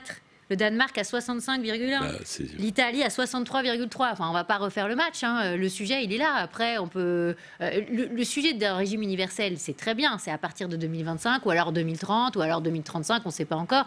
Mais ce n'est pas ça qui va résoudre les problèmes actuels de démographie. Parce qu'en fait, c'est un problème de démographie qu'on a. Voilà, ça veut dire qu'il faudra une deuxième réforme des retraites ? Mais bien sûr. Attendez, mais c'est là que le gouvernement ne nous dit pas les choses de manière assez claire. Édouard Philippe nous a dit « je veux faire une réforme universelle avec un système par points ». Okay. Et pour équilibrer les comptes, il faudra travailler plus longtemps. Donc il y a 2 réformes. Il y a la réforme qui arrivera en 2025 ou en 2000, je ne sais pas combien. Et puis, il y a la réforme qu'il va falloir faire tout de suite. C'est un peu l'accélération de la réforme Touraine ou la prolongation de la réforme Touraine avec de la prolongation des réformes aussi antérieures. La droite, la gauche, tout le monde a fait un peu le job. Et il faut aussi que les En Marche fassent le job, qu'ils assument de le faire et de dire tout simplement aux Français, si on ne fait pas ça, il va se passer 2 choses potentiellement. Soit les actifs vont perdre en pouvoir d'achat parce qu'il faudra augmenter les cotisations alors qu'on est déjà dans le top du top, et ça aussi l'OCDE le dit, des niveaux de cotisation par rapport aux autres pays. Hein. soit les retraités actuels vont perdre en pouvoir d'achat, parce qu'il faudra leur geler les pensions. Voilà. L'équation, elle est là. Donc, soit... Ça paraît simple quand elle le dit comme ça. Non, mais alors, moi, je trouve que c'est intéressant, là, grâce à ces chiffres, j'ai commencé à les citer, Agnès a fini de les citer. Dans le départ effectif à 60,8 ans, hein, en gros, il y a deux raisons. Il y a une raison qui convient aux libéraux, si j'ose dire. C'est l'âge légal qui est trop bas, disent-ils. Et il y a une autre raison, c'est le taux d'emploi des seniors. J'y reviens essentiellement. Et dans les pays que compare Agnès, comme par hasard, vous avez la Scandinavie. Moi, j'ai fait à l'époque, il y a 4-5 ans, parce qu'on fait plein d'études en France, mais on n'en tire pas les conséquences. Le voyage en Finlande, puisque c'est le pays où les seniors travaillent le plus longtemps. Par parenthèse, quand on va là-bas, on comprend pourquoi. Parce qu'en fait, il n'y a aucun migrant qui veut venir s'installer en Finlande. Donc, ils ont aussi un problème démographique. Oui. Et donc, ils se sont finalement collés au sujet du travail des seniors. Alors, par exemple, dans une organisation comme le Sénat, je dis ça en blaguant, ou dans n'importe quelle entreprise, entre midi et 2, les gens, ils font du vélo, ils font du sport. Et ils ont même, par ailleurs, des bonifications sur leur plan de retraite ou même de salaire quand ils se maintiennent en forme. Il y a une vraie politique de santé publique. Et il y a un changement culturel. Je constate que ce changement culturel n'est pas opéré. Et à chaque fois, chaque semaine, je le redis, ce 68,8, il va se dégrader, puisque la réalité, c'est que on va rejeter toute une série de seniors sur le marché du travail. Je parle des seniors supposément en emploi. Et pendant le même temps, les mesures d'âge dans les entreprises, c'est-à-dire le licenciement des plus âgés, continue. Il n'y a pas de changement à ce niveau-là. Donc après, on peut insister, c'est pas moi qui le ferai, sur l'influence de l'âge légal de départ. Il faut déjà régler ce problème. Bah, bien sûr, et on ne le règle pas. Là, moi, je voudrais répondre à François plus de 10 ans. En citant l'OCDE, encore ce rapport. Et dans ce rapport, il y a des représentations qui montrent que plus vous déplacez l'âge de départ à la retraite, plus vous augmentez, et tous les pays en fait qui ont les meilleurs taux d'emploi pour les seniors, ce sont aussi bizarrement les pays, ce sont aussi bizarrement les pays qui ont relevé l'âge de départ. Et la représentation graphique, j'invite tous ceux qui peuvent consulter le rapport de l'OCDE à consulter cette représentation graphique, elle est incroyable. C'est-à-dire que tous ceux qui disent sur tous les plateaux télé que repousser l'âge de départ à la retraite, ça va aggraver le taux de chômage des seniors, c'est pas le cas dans ces pays-là. C'est absolument faux. Voilà, c'est bien. Donc il n'y a pas de corrélation entre ces deux éléments. Et même il y aurait dans tous les pays une amélioration. Plus vous avez un âge de départ qui est éloigné, meilleur vous avez dans la plupart des pays un taux d'emploi des seniors. Dans tous ces pays sociaux-démocrates, je ne parle pas de leur gouvernance, elle peut aussi être chrétienne sociale, ça n'a aucune importance. La question de l'organisation de la protection sociale n'est pas une victoire des uns contre les autres. C'est-à-dire que si vous décidez à un moment donné qu'il faut travailler plus longtemps, eh ben, tout le monde s'en donne les moyens. C'est-à-dire que ce n'est pas, comme c'est fait actuellement et trop souvent, une logique punitive de « ils sont fainéants, ils ne veulent pas travailler ». C'est une organisation sociale qui se met en place et qui se donne les moyens à tout niveau, qui se donne les moyens de tendre réellement vers l'objectif. Ce n'est pas ce qu'on fait parce que le taux d'emploi ne progresse pas. On est à la veille de manifestations, de blocages, de grèves qui vont être assez importants. Est-ce que, franchement, avec les syndicats que nous avons en France, tous, en partant de la CFDT, en passant par la CFE-CGC, par l'UNSA, par la CGT, par Sud, est-ce qu'il y en a un qui va enfin dire les choses et dire oui, il faut travailler plus longtemps. Mais moi, je pense... il faut repousser l'âge de départ à la retraite. Parce que tout le reste, c'est du blabla. Tout le reste, ça n'a aucun intérêt. Oui, mais le problème... Ce sont des défenses de modes de calcul, de machin. Je comprends. Alors, comme on n'est pas hors contexte, déjà, vous avez cité la réforme Touraine. Comme par hasard, la réforme Touraine, ça n'a pas fait de vague. Parce que ce n'était pas tout à fait le même contexte et la manière dont on a pris les choses de manière non conflictuelle. Deuxième chose, il y a un sondage qui est sorti ce jour sur les motivations à participer à cette grève. Mais la motivation principale de participer à cette grève, c'est l'opposition des salariés de ce pays, des citoyens, au gouvernement. Ce n'est pas la question centrale. Juste pour conclure, un sujet. Ni du vôtre. Il y a vraiment un paradoxe dans la position de nos syndicats. Parce qu'en même temps, ceux qui manifestent en disant on ne veut pas qu'on nous siphonne nos réserves, les 126 milliards ou 130 milliards de réserves, Agir Carco, etc., médecins... Ce qui est vrai, c'est vrai que c'est fait. Attendez, non mais... À ce moment-là, il devrait dire deux choses. Un, convergence des modes de calcul entre les différents modes de calcul des pensions avant même de passer à un système universel. Et il m'a semblé que l'UNSA et la CFDT n'étaient pas contre un régime de retraite universel. Et deux, report de l'âge. Voilà, les syndicats devraient prendre leurs responsabilités et avoir un discours de vérité en la matière. Parce qu'en attendant, vous l'avez dit, Agnès Verdier-Molinier, c'est un jeudi noir qui se profile. Tous les secteurs sont concernés, syndicats, partis d'opposition et gilets jaunes appellent à faire grève. Un sujet inquiète particulièrement, c'est ce qui va se passer dans les transports en commun. La SNCF a fermé sa vente de billets du 5 au 8 décembre. Mais alors, où en est Bruno Retailleau qui propose une loi pour mettre en place un service minimum garanti aux heures de pointe? On va lui poser la question puisque le patron des sénateurs LR est en salle des conférences avec Fanny Conqui. Bruno Retailleau, vous souhaitez une loi pour instaurer un service minimum dans les transports. Quand sera déposée cette proposition de loi concrètement? Comme prévu, j'avais indiqué que je la déposerais pour le 5. Elle sera déposée sans doute quelques jours avant. Elle pourrait être discutée au mois de janvier ou février, donc très très rapidement. Mais je souhaite que désormais on puisse avoir en France, enfin, pour les usagers, pour ceux et celles qui sont souvent les Français les plus fragiles, qui ne peuvent pas se payer le taxi, un nouveau droit, ce service public des transports, mais qui soit un service garanti. L'idée donc de déposer cette proposition de loi au moment de la grève du 5 décembre, c'est symbolique, c'est une date symbolique pour proposer. C'est symbolique, c'est pas la première fois. Mon groupe et d'autres sénateurs LR avaient depuis plusieurs années même déposé un certain nombre de textes. Ça fait longtemps que nous souhaitons dans notre famille politique un vrai service minimum garanti. Il y a eu une première étape, c'était avec Nicolas Sarkozy en 2007, mais malheureusement elle n'est pas suffisante. Voilà, c'est un droit d'information, c'était encore une fois un petit progrès, mais c'est en aucun cas un service public minimum garanti. C'est-à-dire vous souhaitez qu'il puisse y avoir des réquisitions, comme c'est le cas par exemple à l'hôpital? Je souhaite qu'il puisse y avoir effectivement dans une journée aux 2 heures de pointe, l'heure de pointe du matin, l'heure de pointe de l'après-midi, un tiers du trafic qui puisse circuler, un tiers. Voilà, donc c'est pas un service total, c'est un service public minimum partiel. Je pense que c'est important. N'est-ce pas quand même une remise en cause du droit de grève? C'est ce qu'on me dit à chaque fois. Mais oui. le droit de grève en France n'est pas un droit illimité de blocage. Voilà. Je pense que d'abord, vous l'avez souligné, il y a des fonctionnaires en France qui sont interdits de droit de grève. Il y en a d'autres qui peuvent être réquisitionnés, tout comme d'ailleurs dans d'autres grandes démocraties. Non, il y a d'un côté une valeur constitutionnelle, c'est-à-dire le droit de grève, mais il y a de l'autre une autre valeur constitutionnelle qui est le principe de continuité des services publics. Moi, je veux trouver précisément le point d'équilibre pour concilier ces droits. Et je pense encore une fois aux Français les plus fragiles.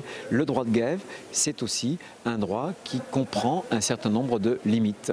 Est-ce que vous pensez que cette proposition de loi, si elle est donc adoptée au Sénat, est-ce qu'elle peut être mise à l'ordre du jour à l'Assemblée et votée par les députés? Écoutez, moi je l'espère. Je l'espère.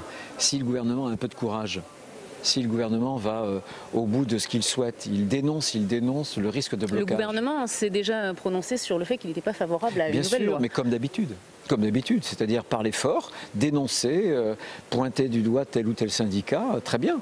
Mais qu'est-ce qu'on fait pour améliorer le quotidien des Français? Moi, je fais une proposition, c'est tout. Parce que quand on est législateur, de même que lorsqu'on appartient à un gouvernement, on devrait avoir à cœur de faire avancer les choses. Est-ce qu'aujourd'hui, la situation est satisfaisante? Eh bien, elle ne l'est pas. Alors, faisons bouger les choses. Merci, Bruno Retailleau, d'avoir répondu à mes questions. Merci à vous, Fanny. Vous êtes sur la même ligne, Agnès Verdier-Molinier? Je trouve sa proposition intéressante parce que c'est vrai qu'on l'oublie, mais nos policiers, nos militaires, on ne les voit pas beaucoup bloquer le pays et faire grève. C'est normal, voilà, ils n'ont pas forcément la possibilité de le faire. Du côté des hôpitaux, on a eu des grèves des urgentistes ces derniers jours et il y avait une obligation de maintenir le service public de l'hôpital. C'est normal, c'est une question aussi de vie ou de mort. Après, la question de pouvoir aller travailler le matin et rentrer de son travail, c'est aussi un minimum de services publics à permettre pour les Français. Et c'est vrai que nous, en France, on n'a jamais été très très clair justement sur l'encadrement du droit de grève. Alors, il y a le service minimum de Nicolas Sarkozy, mais finalement, c'est depuis 1945 qu'on aurait dû prendre des dispositions beaucoup plus claires. Et comme notamment ce qui se passe en Allemagne, ceux qui sont sous statut à vie sont très limités dans leur droit de grève. C'est-à-dire que nous, en face du statut, on n'a pas osé, on a étendu énormément le statut, on l'a étendu aux collectivités locales, aux hôpitaux, etc. Mais on n'a pas du tout osé imposer une garantie de service public finalement. Et là, ça pose quand même un problème philosophique, c'est-à-dire comment on peut avoir d'un côté des pensions meilleures, un emploi garanti à vie, et de l'autre côté être dans une situation où on est en permanence... Là, hein. Non, mais où on est dans une logique de blocage du pays, dans une logique de blocage des déplacements. Je crois que là, on devrait sortir un peu de cette vieille vision, finalement, un peu périmée. Inondation en Louisiane, les États-Unis sont bloqués 6 mois. Inondation en France, vous avez des gaziers, des électriciens. Continuité des services publics à minuit, à 1h, à 2h du matin, qui rétablissent les lignes. Hier, choc électrique à New York, vous avez une semaine New York en blackout. Choc électrique hier, parce que c'est pas par miracle que quand vous avez un dépôt électrique à Cergy qui se met à brûler, ça coupe tout Paris, que c'est rétabli. C'est parce qu'il y a des gens qui assurent le service public. Mais grève dans les transports, vous avez des millions de personnes qui sont bloquées, je rétablis le contexte, parce que là, on a eu le tableau de la France. Toujours avec les comparaisons qui vous arrangent. Non, mais c'est important, parce que les services publics, il suffit de voyager pour savoir qu'ils ne fonctionnent pas si bien dans beaucoup de pays modernes. Chez nous, ils sont beaucoup plus chers, hein. Vous oubliez de le dire aussi. La contrepartie, c'est que quand on a... Bizarrement, on met beaucoup d'argent et on n'a pas forcément La contrepartie, c'est que quand on a une maladie grave, on est pris en charge à 100%, on est pris en charge à l'hôpital. Ça, c'est la première chose. La deuxième chose, est-ce qu'il faut assurer une forme de prévenir les grèves? C'est le contexte de la loi de 2007. Et à part cet événement majeur du 5 décembre, auquel convenons que... Et la suite, on n'en sait rien. Mais là, et la suite possible. Convenons que le gouvernement met des bûches dans la cheminée. En septembre, on n'a pas eu beaucoup de métro non plus. S'il vous plaît. Le jour où mais c'était toujours sur la question des retraites. La loi Sarkozy, j'ai peut-être du mal à le reconnaître, mais c'est la vérité, a fait que la conflictualité, notamment à la RATP, a chuté de manière considérable. Et que cette continuité de service a été garantie à la RATP. Donc je pense qu'il y avait Donc pour vous, ça suffit. Pour moi, ça suffit. Il n'y a pas besoin de Et quand j'entends M. Retailleau, je me dis aussi une chose de nature plus politique et moins juridique, c'est qu'il y a une majorité de Français, que ça plaise ou non, même si ça réduit, qui disent s'opposer à cette loi. Mais la vérité, c'est que l'exercice effectif du droit de grève dans le privé, compte tenu de ce qu'est la pression, la précarité, elle n'est pas effective. Il y a même deux sondages qui nous disent... Je vous donne les chiffres, il y a 2 sondages qui disent effectivement que près de 60% des Français soutiennent ce mouvement de grève. Donc en réalité, depuis 1995, je vais encore énerver plus Agnès Verdier-Molinier, mais tant mieux, ça fera un vrai débat. Il y a une notion de grève, notion de grève par substitution qui se fait. Et on sait très bien, c'était le cas en 1995, que ces agents du service public, pointés du doigt, c'est quasiment devenu une antienne, sont ceux qui font grève pour les autres, dans une certaine mesure. Et dans une certaine mesure, c'est au gouvernement de montrer le chemin de sortie de ce grand brouillard sur la question des retraites. S'il n'y avait pas eu grand brouillard, nous n'en serions certainement pas là. Là, François nous sort... le ronron permanent qui est de dire on fait grève par procuration, etc. Mais ça, c'est juste pas recevable. Mais néanmoins... J'étais sûr, hein, j'ai appuyé sur un bouton, ça fait une réaction. C'est le côté pavlovien. Non, mais ça n'a aucun sens. Ça n'a aucun sens. Pourquoi les Français, soi-disant, soutiennent ? Parce qu'aujourd'hui, on ne sait absolument pas ce que c'est que cette réforme. Non, c'est vous qui l'avez dit. C'est parce qu'il y aura plus de perdants que de gagnants. Donc je trouve qu'on devrait autoriser à faire grève que quand on connaît le texte pour lequel on c'est plutôt le boulot du gouvernement fait grève. De présenter. Là, il y a un vrai sujet. C'est-à-dire, je pense qu'on le connaîtra après le 5 décembre. Non, mais comment est-ce qu'on peut décider de faire grève un 5 décembre quand on n'a pas encore le texte ?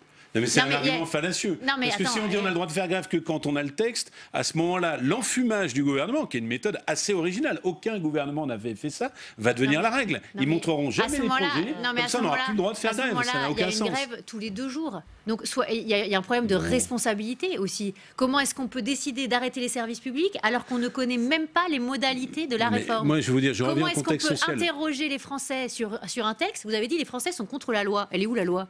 Vous l'avez lu ? Mais bon, vous avez eu les articles de loi ? Le texte n'est pas écrit encore. Non, mais il l'est peut-être. Personne ne croit que, par exemple, cette histoire du point de retraite qui sera demain fixé administrativement ne soit pas une sauce à laquelle les uns et les autres sont mangés par la santé des garanties. La retraite par point, la retraite par point existe déjà. La retraite par point existe déjà. Agir Carco, c'est déjà par point. Donc voilà. Enfin, je trouve que ce gouvernement est certes mauvais dans sa communication. Il a du mal à dire les choses telles qu'elles vont être. Mais il y a aussi un vrai sujet. Est-ce que des syndicats ont le droit de bloquer des transports publics sur une réforme dont on ne connaît pas la première ligne. Voilà. Je vous laisse une minute, après on passe au troisième c'est un élément de contexte. Quand on débattait de ça au début, que cette réforme pointait son nez, l'inflammation sociale n'était pas là. Et donc je pense que c'est le côté apprenti sorcier de ce gouvernement qui a nourri cette contestation sociale. Ensuite, Agnès Verdier-Molinier, pardon, mais je ne suis pas leur avocat, mais il y a un certain nombre de syndicats réformistes, l'UNSA, la CFDT, qui acceptent un certain nombre de principes, et eux-mêmes ont été pris à la fois par l'écran de fumée du gouvernement, et aussi, il faut bien le dire, vous avez cité la grève de la RATP, ou même certaines grèves sauvages de la SNCF, mais c'est parti par la base, hein. C'est pas les centrales syndicales qui ont mis le feu. Ils acceptent des principes, mais en fait, ils ne les acceptent pas parce que le Conseil d'orientation des retraites, que vous savez, qui est composé des syndicats à la fois d'employeurs et de salariés, a donné un rapport qui est très clair. 2025, c'est entre 7 et 17 milliards de déficit. C'est pas pareil, 7 et 17. Hein. Donc, on peut tabler sur environ 12. On sera d'accord, parce qu'environ 12, c'est à peu près 1,2 point de croissance. 1 million de chômeurs en moins, moyenne. c'est 25 milliards de plus pour le régime. Donc, 12 milliards de déficit en 2025. Si vous le financez par des augmentations de cotisations, tous les actifs sont perdants. Si vous le financez par des gels de pension, tous les retraités sont perdants. Donc, à un moment, nos syndicats doivent aussi accepter... On a compris le message, mais je suis pour l'indépendance syndicale, donc je ne peux pas répondre à leur place. Troisième thème de ce vous match. Les connaissez bien, cela dit. Troisième thème de ce match, les crédits alloués à la sécurité dans le budget 2020. Ils étaient en débat au Sénat et ils ont été rejetés. Pourquoi, Alexandre Poussard, qu'on retrouve en direct de l'hémicycle ?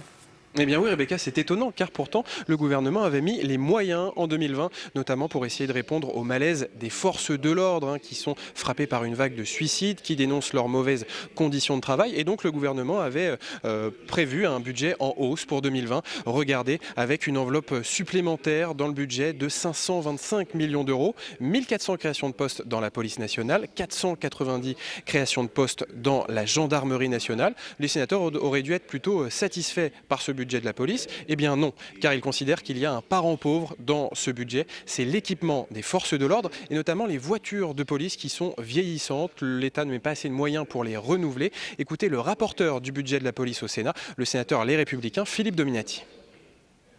Les crédits affectés au renouvellement des véhicules, qui constituent, à mes yeux, un bon indicateur de la volonté de restaurer la capacité opérationnelle des forces de l'ordre, apparaissent cette année très insuffisants.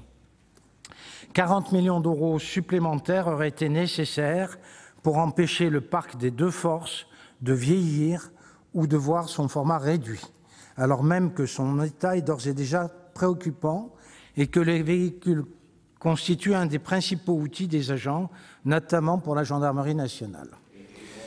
Regardez maintenant les chiffres qui illustrent ce manque de moyens en termes d'équipement des forces de l'ordre. Il y a actuellement 8300 voitures de police qui sont hors limite d'âge, mais qui sont quand même en service aujourd'hui. Quand on regarde le budget de fonctionnement de la police, qui permet notamment de renouveler ces véhicules, eh bien, il est en chute de 8% par rapport à 2019. Et quand on regarde le budget d'investissement qui pourrait permettre de rénover des commissariats, par exemple, il est en chute de 15% par rapport à l'année dernière. Le compte n'y est pas pour les sénateurs, d'où ce rejet du budget de la police. Alors, les voitures de police sont vieillissantes, mais les policiers auront l'année prochaine des lanceurs de balles de défense tout neufs, car le gouvernement vient de lancer une commande de 1600 LBD pour la somme d'1,5 million d'euros. Et je ne vous cache pas que cette information fait réagir en plateau. Merci beaucoup Alexandre Poussard en direct de l'hémicycle du Sénat. François Calfon. Écoutez, le gouvernement paye lourd la facture des gilets jaunes et de la mobilisation des forces de police. Donc il faut rassurer les syndicats. Donc ça a été à livre ouvert, notamment sur les recrutements. Est-ce qu'il fallait recruter comme ça? Je ne suis pas assez spécialiste de la police pour le dire. Est-ce qu'il faut un peu augmenter les salaires et les primes? Oui. Est-ce qu'il faut enfin gérer ce ministère? Pardon de le dire. Et ça ne date pas d'hier, peut-être. Parce que quand vous regardez le volume d'heures supplémentaires qu'on a commencé à résorber, c'est tout à fait scandaleux. Et puis c'est pas parce que, pour le coup, il y a des restrictions d'expression, de droit de grève dans la police, que pour autant on doit s'interdire tout management de ce ministère. Je sais, pour un homme de gauche, j'ai dit un mot un peu terrible, mais je pense qu'on ne peut pas rester autour du problème police. Parce que tout le monde sait très bien à la fois qu'on a besoin de forces de police et à la fois qu'il faut que ce métier change, évolue, etc., etc. Et ça, je crois que c'est un élément principal. La deuxième chose, c'est que, bien évidemment, le petit clin d'œil sur les LBD montre qu'il y a quand même un problème, c'est rien de le dire, moi je ne suis pas fasciné par ça, mais de dégradation des relations entre la police et la population française. En une minute, Agnès Verdier-Molinier. Non, mais ce qui est certain, c'est qu'on a mis le paquet sur les dépenses de personnel. D'ailleurs, que ce soit pour la gendarmerie ou pour la police, on voit une évolution de soit 2%, soit 3% des crédits. Et quand on regarde l'investissement, on voit bien que c'est 5% de moins pour la gendarmerie et 26% de moins pour la police. Donc là, je trouve qu'il y a un vrai décalage entre tout ce qu'on dit sur les plateaux en disant les taux sont bas, il faut emprunter pour investir, etc. En fait, non, on emprunte que pour les dépenses de personnel, de fonctionnement, mais sur l'investissement, pas du tout. Et à un moment, on va se réveiller et se dire, mais attends, qu'est-ce qu'on a fait toutes ces années pour remettre en état le patrimoine national, pour investir justement dans les, je sais pas moi, dans des voitures blindées, etc., etc. Non, on les aura pas. Voilà. Et c'est pareil aussi pour la défense. Donc tout ce qui est force de sécurité. On peut aussi parler du pénitentiaire, où c'est vraiment une catastrophe, parce que le gouvernement s'était engagé à 15 000 ou 16 000 places de prison sur plus que le quinquennat, mais c'était le chiffre initial. Et puis après, c'était 7 500 sur le quinquennat. Et puis après, 7 000. Et puis quand on regarde le budget de la justice 2020, on voit que les 7 000 places de prison, on les aura jamais d'ici 2022. Donc moi, j'aime bien quand on nous dit on emprunte plus de 200 milliards d'euros par an, c'est pour investir, et qu'à la fin, quand on regarde dans les crédits, l'investissement, on le retrouve pas. Et en fait, qu'est-ce qu'on fait ? Comme tous les autres gouvernements, on fait 2 milliards de plus sur les dépenses de personnel. Et puis donc, l'avenir, on ne sait pas comment ça se fera. Et on s'arrêtera sur votre conclusion. Merci à tous les deux d'avoir participé à ce match des idées. LPL continue avec le grand débat. On va s'arrêter sur un petit événement qui vous concerne de très près, un événement commercial. Vous en avez forcément entendu parler, c'est le Black Friday, on le dit en plateau. Il s'est progressivement imposé en France, devenant l'un des moments de consommation les plus puissants de l'année, presque au niveau de Noël. Mais là, cette année, l'ambiance est un peu différente. Les critiques se font de plus en plus nombreuses, elles viennent même du gouvernement. Voyons pourquoi avec Paul Thierry. Le Black Friday, ou Vendredi Noir, est sous le feu des critiques. Cette journée dédiée aux réductions commerciales importées des États-Unis débute ce soir. La ministre de la Transition écologique et solidaire, Elisabeth Borne, s'est emparée du sujet. Les grands gagnants de cette opération, de cette énorme opération commerciale, c'est les grandes plateformes en ligne, dont je ne pense pas que ce soit les amis des petits commerçants, et qui par ailleurs donc, vont livrer au lendemain du Black Friday des millions de colis partout en France, avec tout ce que ça pose comme problème d'embouteillage, de pollution et d'émissions de gaz à effet de serre. Cette semaine, les députés ont voté un amendement en commission réglementant les pratiques commerciales trompeuses pour encadrer ces promotions. À l'origine de cette législation, Delphine Batho, qui mène aussi son combat sur les réseaux sociaux. Mais certains parlementaires jugent cette bataille contre-productive. L'année dernière, on a eu les gilets jaunes. Les commerçants ont connu vraiment des régressions de chiffre d'affaires extrêmement importantes. Donc il faut laisser le commerce se faire. Aujourd'hui, se fait un petit peu différemment de ce qu'on connaissait hier. Il ne faut pas avoir de nostalgie. Il faut voir en avant. Légiférer ad vitam aeternam, ça n'est pas responsabilisant pour les consommateurs que nous sommes. Selon une étude réalisée par l'UFC Que Choisir, seulement 8,3% des 31 603 produits suivis l'an passé ont vu leur prix réellement baisser pour le Black Friday. Et les baisses de prix atteignent en moyenne pas plus de 7%. Et avec nous pour le grand débat d'Allons plus loin, Olivier Cadic, bienvenue. Vous êtes sénateur Union centriste représentant les Français établis hors de France, vice-président de la délégation sénatoriale aux entreprises. Hervé Kempf, bienvenue. Vous êtes rédacteur en chef de Reporter, auteur de ce livre « Tout est prêt pour que tout empire, 12 leçons pour éviter la catastrophe ». Johan Petiot, bienvenue. Vous êtes directeur général de l'Alliance du commerce qui représente les grands magasins et toutes les enseignes de l'habillement et des chaussures en France. Et Fleur Berlingen, bienvenue. Vous êtes directrice de l'ONG Zero Waste France, association qui milite pour le zéro déchet, zéro gaspillage. Et vous avez lancé un défi, vous nous en parlerez probablement, Rien de neuf, qui consiste à limiter ses achats de produits neufs au maximum. Merci à tous les quatre d'être ici. Bruno Cadic, on entend des membres du gouvernement sérieusement critiquer ce Black Friday. Je vous cite juste Brune Poirson, peut-être pour commencer. Le Black Friday est une double arnaque pour la planète et pour le pouvoir d'achat. Est-ce qu'elle a raison ou est-ce qu'elle y va un peu fort ? D'abord, c'est Olivier Cadic. Pardon. Je vous en prie. Qu'est-ce que j'ai dit ? Et Bruno. Ah bah alors là, voilà, c'est une erreur parce que c'était écrit. Pardonnez-moi, monsieur. C'est pas grave. Écoutez, c'est son avis. Pourquoi pas ? Chaque avis, c'est la liberté d'expression. C'est une opération commerciale qui a démarré aux États-Unis, qui a eu un succès extraordinaire.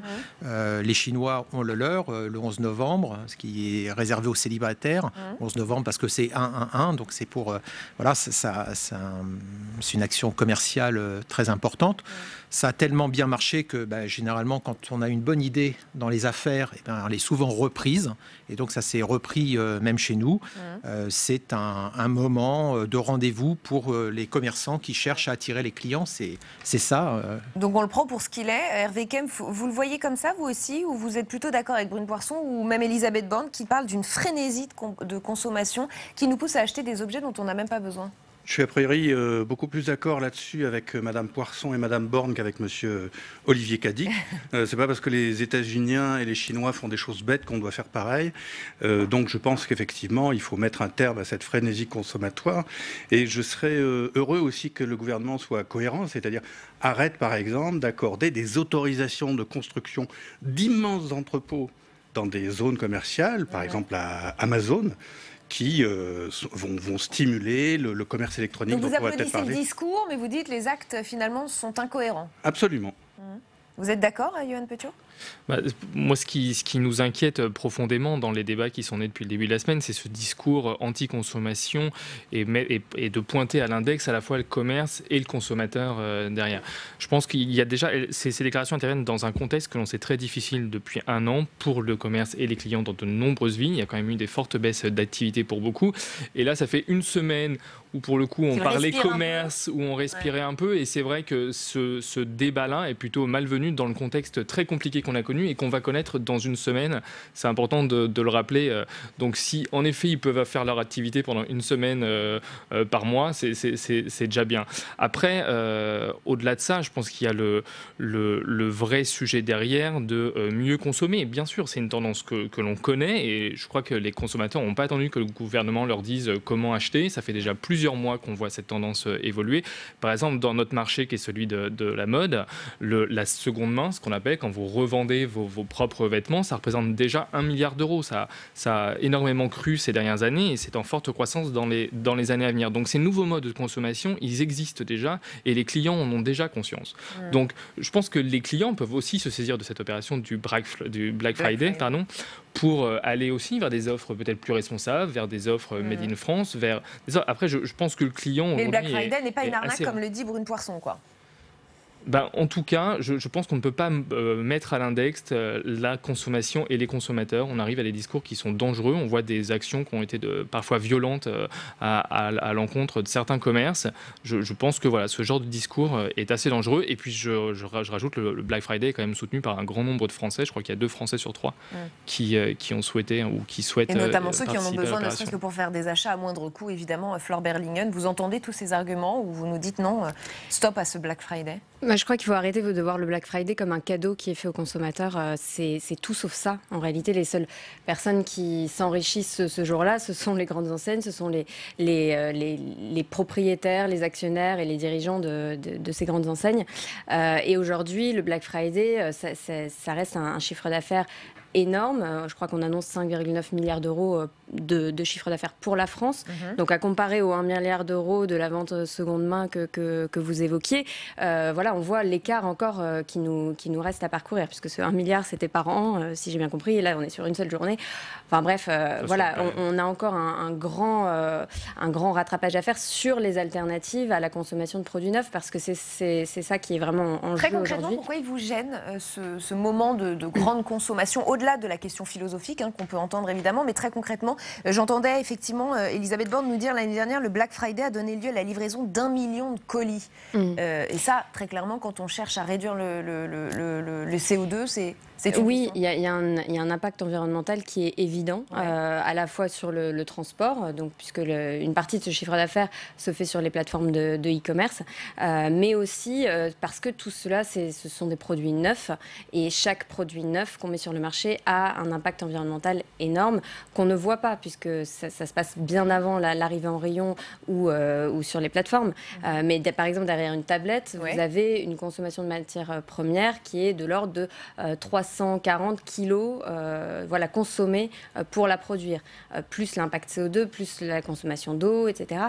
Donc c'est une débauche de consommation pour en arriver à mettre sur le marché des produits qui vont être de faible durée de vie, qu'on va renouveler sans cesse sous l'influence de la publicité et des promotions. C'est pour ça que c'est vraiment le système promotionnel dans son ensemble. C'est pas seulement le Black Friday, même si c'est peut-être l'excès qui nous fait réagir. Mais en fait, en réalité, c'est le système promotionnel et le système publicitaire dans sa globalité qu'il faut questionner aujourd'hui. Alors, pas mal d'initiatives se sont mises en place contre ce Black Friday. Il se trouve qu'il coïncide avec la marche pour le climat organisée chaque dernier vendredi du mois. Du coup, cette fois, l'événement prend un autre nom, le Block Friday. Vous allez voir une affiche. Des militants d'Extinction Rébellion seront aussi dans la rue. Ils prévoient une action contre un système capitaliste qui, je cite, fait du profit sur ce qui ne lui appartient pas, le vivant. Consommer ou protéger la planète, faut-il choisir? Je vais vous reposer à vous la question dans un instant. Mais d'abord, on va demander à Jean-Marc Gabouty ce qu'il en pense. Le sénateur RDSE de la Haute-Vienne est en salle des conférences avec Fanny Conqui. Jean-Marc Gabouty, demain c'est le Black Friday. Que pensez-vous de cet événement? Est-ce que c'est pour vous un événement de surconsommation anti-écologique, comme semblent le penser Elisabeth Borne et Brune Poirson? Écoutez, moi je suis plutôt par essence, par conviction, pour la liberté du commerce. Ceci étant, cet événement d'inspiration anglo-saxonne, je dirais, est l'organisation d'un pic de consommation totalement artificiel qui, sur un plan économique, contrairement à ce qu'il dit notre ministre Bruno Le Maire, je ne partage pas son avis, ne présente aucun intérêt sur le plan économique. Les achats sont déplacés, on fait des sortes de soldes avant les soldes, donc c'est une opération de marketing. En termes écologiques, la question se pose aussi du transport, des émissions de gaz à effet de serre. C'est un problème aussi écologique, ce Black Friday? Par ricochet, c'est effectivement un problème écologique dans la mesure où les principaux bénéficiaires du Black Friday sont les entreprises de vente à distance et notamment les plateformes qui génèrent effectivement plus de transport que des magasins de quartier, des magasins de ville. Voilà, donc c'est un effet qui n'est pas l'effet principal, parce que je crois que l'effet principal, c'est un effet de dérive de la société de consommation vers une certaine forme de frénésie dans les achats, mais ça a un impact écologique qui doit être plutôt négatif, comme l'a dit Elisabeth Borne. Oui. Alors, comment consommer mieux? Quelles doivent être les nouvelles pratiques alors pour consommer mieux? Consommer mieux, si vous voulez, c'est consommer plutôt des produits de qualité, plutôt avec un recul de réflexion, plutôt que de se jeter sur des produits promotionnels, de vérifier la garantie, la durée de vie du produit. Ça dépend de la nature du produit. Là. Il s'agit souvent de produits, lorsque ce sont des produits informatiques ou autres, de nouvelles technologies. Je crois que la vérification de la durabilité, de la qualité du produit, du fait que ça soit réparable, aujourd'hui devient primordial par rapport à un affichage de prix promotionnel sur une journée ou sur une semaine. Je crois qu'on doit revenir vers des modes de consommation raisonnés. Dernière question, il y a quand même l'aspect promotionnel, on l'a dit, en termes de pouvoir d'achat. Est-ce qu'on peut comprendre quand même que les familles profitent de ces promotions? Est-ce que le discours du gouvernement n'est pas un peu culpabilisant sur Si ce n'est pas au détriment de la qualité, oui, bien sûr que moi, ce n'est pas les consommateurs que j'incrimine, mais je dis que c'est un phénomène de société. Vous savez, je ne suis pas sûr que les consommateurs, au final, soient toujours bénéficiaires à acheter des produits promotionnels. De toute façon, les fabricants et les distributeurs font des marges sur ces produits et font des marges sur la quantité. Ils espèrent se récupérer sur la quantité, parfois par rapport à la qualité. Donc si c'est ponctuel, pourquoi pas? Si c'était amené à se développer, voilà, je crois que ça serait néfaste pour notre mode de consommation et le fonctionnement de notre société. Merci, Monsieur Gabouty, d'avoir répondu à nos questions. Merci, Fanny. Olivier Cadic. Oui, moi je suis un petit peu là tout d'un coup déphasé parce que j'arrive de New York, là où j'étais hier, pour 3 jours en mission à l'ONU, où effectivement aujourd'hui c'est jour férié, demain ce sera le Black Friday, je vois toute cette organisation qui est mise en place. Ça reste une activité commerciale. Noël, en est une autre. Et je passe, puisqu'il y en a beaucoup comme ça tout au long de l'année. C'est ce qui permet justement aux commerçants de mettre en valeur leur activité, leurs produits. Alors, j'entends bien ce que vous dites, j'entends bien ce que disent les gens d'Attaque, les altermondialistes. Je veux dire, c'est une rengaine qu'on connaît. Donc, ils se saisissent d'un prétexte, de quelque chose qui marche bien, pour se faire entendre, parce que, je veux dire, d'un point de vue crédibilité, c'est quand même pas terrible. Donc, je ne comprends pas du tout, mais vraiment, ce débat. Les gens sont libres d'aller vendredi acheter des produits ou pas. Personne ne les oblige. Et dire qu'ils sont infantilisés parce qu'ils seraient tout d'un coup attirés par des publicités, c'est ce qui générait leur acquisition. Écoutez, encore une fois, mais absolument, ce n'est pas des enfants. Donc, s'ils veulent consommer, ils consomment. S'ils ne veulent pas, ils ne consomment pas. Ils auront Noël dans quelques jours. Alors, on va recommencer pour Noël. On va dire qu'il ne faut pas fêter Noël parce que ça génère du transport, puisque c'est exactement la même chose. Donc, ça paraît totalement surréaliste. Et honnêtement, puisque je reviens de 3 jours à l'ONU, où on a parlé des problématiques de réfugiés, de gens qui n'ont rien en Afrique, 80% n'ont pas accès à l'électricité. On a des problématiques incroyables. Et s'ils entendaient le débat qu'on a en ce moment, je crois qu'ils seraient abasourdis. Hervé Kempf. Non, il ne serait pas du tout abasourdi, monsieur le sénateur. Par exemple, il y a beaucoup de réfugiés qui sont réfugiés maintenant à cause du changement climatique qui commence maintenant à se produire. Et on ne peut pas avoir, il y a 3 jours, un rapport des Nations Unies, du programme des Nations Unies pour l'environnement sur le Gap Report, je ne rentre pas dans le détail, mais qui dit que les États dépassent totalement les objectifs par rapport aux émissions de gaz à effet de serre. Et les scientifiques et les auteurs de ce rapport ont dit qu'il faudrait diminuer les émissions de 7 à 8%. On est bien au-delà. On ne peut pas d'un côté dire l'ONU c'est formidable, il y a le changement climatique, il faut tous se donner la main, et puis on ne change rien et on continue à faire du commerce. Donc, j'y étais et j'ai discuté justement avec les spécialistes sur ce sujet-là. Il ne faut pas tout mélanger.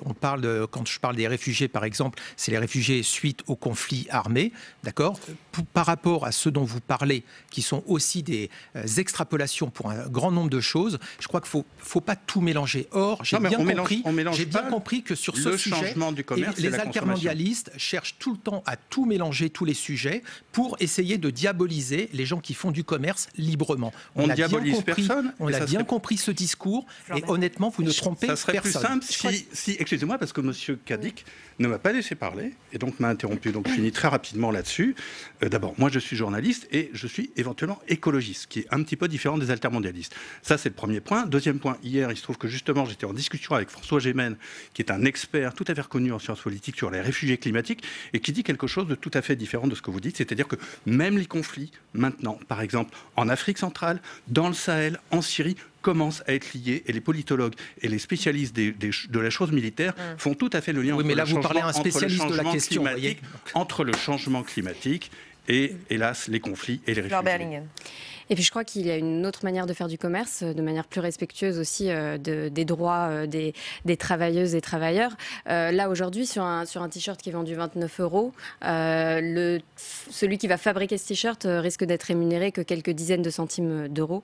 Et c'est ce système-là où on tire sur les prix en permanence pour pouvoir faire derrière des réductions à 80% qui produit des effets sociaux désastreux. Ce qu'ils sont en train de vous dire, c'est que c'est une chaîne, en fait, et que c'est pas non, mais vous avez complètement. Vous pouvez lié. Pas m'expliquer le commerce, si vous voulez. Ça fait quand même juste 35 ans que je suis dans le domaine. Peut-être que Mme Berlingues je vais juste terminer, parce que il y a différentes manières de faire du commerce, je crois. Aujourd'hui, il y a plus de 500 marques françaises qui se sont déclarées opposées au Black Friday, qui montrent qu'il y a une autre manière de faire et qui ne passe pas par ce système promotionnel. Mais très bien, il y a le commerce équitable, mais très bien, très bien.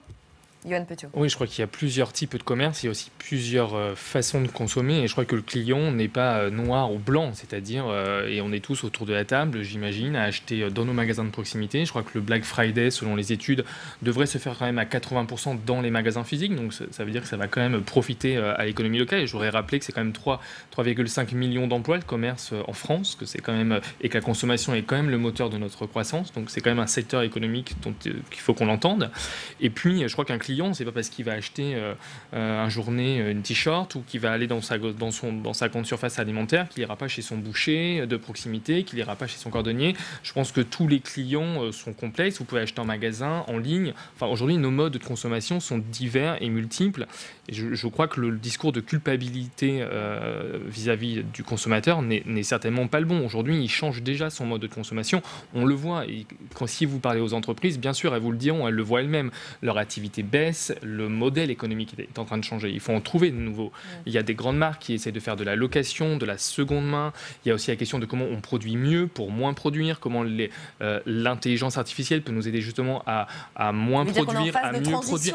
Oui, bien sûr, mais ce sont des chaînes de valeur qui sont éclatées à travers le monde avec qui font intervenir à la fois des politiques publiques, des acteurs privés qui sont. C'est un vrai système économique qu'il faut changer. C'est une révolution beaucoup plus large que le simple Black Friday. Et le sujet mais le Black Friday n'est-il pas anachronique par rapport à tout ça, justement? Mais ça, il s'appellerait Black Friday ou autre chose, ou vente privée au mois de janvier, ou Noël, ou une autre promotion. Non, mais les promotions, la logique. Non, mais c'est vrai que c'est une question les promotions promotions un événement ne comme sont le pas, Black Friday, mais ne sont pas interdites. Par exemple, sur les soldes, on n'a jamais entendu que c'était un problème, cette frénésie au moment des soldes. C'est très récent, ce débat. Les soldes ont une bonne raison, je crois, et M.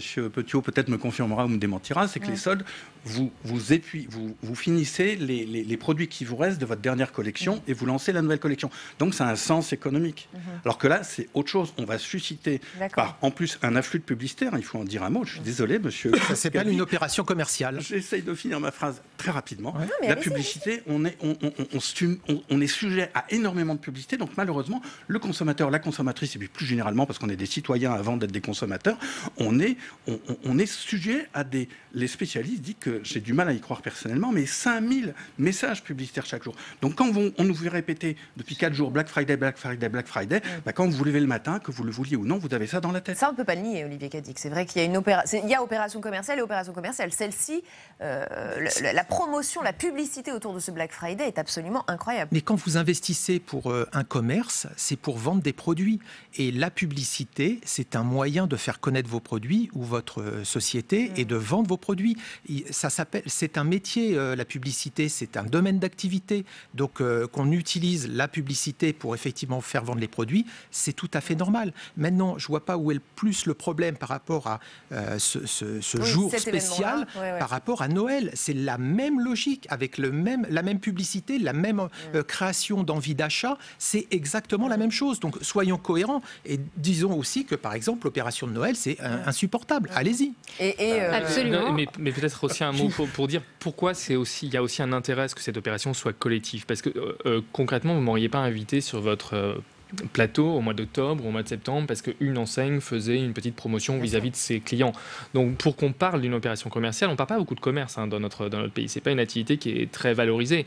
Et donc c'est aussi les soldes, c'est aussi l'intérêt des soldes. C'est parce que c'est une opération collective où tout le monde met ses moyens en même temps. Alors à la fois sur le marketing, mais là on en parle parce qu'il y a quand même 2 ministres qui crient haro, qui tapent sur cet événement. Oui, mais parce qu'il y a aussi un contexte politique derrière avec un projet de loi économie circulaire. Enfin, le sujet est beaucoup plus complexe que simplement le Black Friday. Et encore une fois, moi j'aimerais bien savoir ce qu'elles vont dire dans une semaine quand la France sera bloquée et que ces mêmes commerçants qui essaient de travailler cette semaine ne pourront rien faire pendant 5 jours, peut-être plus la semaine prochaine. Donc le vrai sujet aussi, pourquoi c'est une opération collective? Parce qu'une opération collective permet justement qu'elle soit relayée par les médias et par d'autres. Sinon, concrètement, elle perd de son poids. Voilà pourquoi c'est une opération collective et pourquoi on en parle. Flore Bernier. Alors, pour ma part, même si je ne réduirais pas Noël à une fête commerciale, c'est bien autre chose et je pense que c'est important de le rappeler. Malgré tout, nous, c'est un message qu'on tient tout au long de l'année et sur n'importe quel type de promotion, y compris les soldes d'ailleurs, cette idée qu'il faut réduire notre consommation de produits neufs. C'est pas seulement mieux consommer, c'est aussi moins consommer. C'est indispensable, sinon l'équation environnementale ne tient pas. Et donc, pour nous, c'est un message qu'on cherche à faire passer par des mobilisations comme un défi qu'on a lancé qui s'appelle le défi Rien de Neuf, où le but du jeu, c'est de consommer le moins d'objets neufs possible par an, puisque chaque chacun de ces objets va avoir une empreinte environnementale considérable. Et il y a énormément d'alternatives, la location, l'achat d'occasion, le prêt, le troc, l'échange, etc., qui sont en plus, pour certaines, créatrices d'emplois et de beaucoup plus d'emplois que l'achat de produits neufs. Je pense aux activités de réparation, etc. Et donc, il y a une possibilité de faire du commerce, il y a une possibilité de créer de l'emploi et de l'activité localement sans passer par la surconsommation. Alors, est-ce que toutes ces périodes de forte consommation profitent à l'emploi et à notre économie? C'est effectivement pas sûr. Le Black Friday profite en premier lieu à Amazon, qui a donc importé ce concept en France. C'est son plus gros jour de consommation de l'année. Et Amazon détruit plus d'emplois qu'il n'en crée. C'est ce que déclare Mounir Majoubi, député La République En Marche et ancien secrétaire d'État au numérique. Je voudrais qu'on l'écoute et je vous fais réagir après.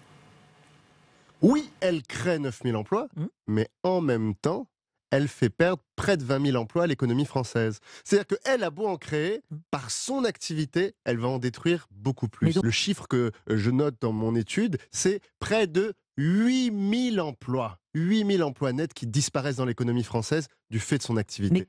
Olivier Cadic, alors c'est une étude de Mounir Majoubi, donc difficile de savoir si elle est complètement juste ou pas, mais qu'est-ce que vous en pensez? Vous l'avez entendu, vous avez entendu ces chiffres? Là, quand ils sont présentés comme ça, qui pourrait soutenir le fait que d'un côté, on créerait 8 000 et on en détruirait 20 000? On se dirait que la balance n'y est pas. Alors, d'abord, ça se regarde pour l'analyser.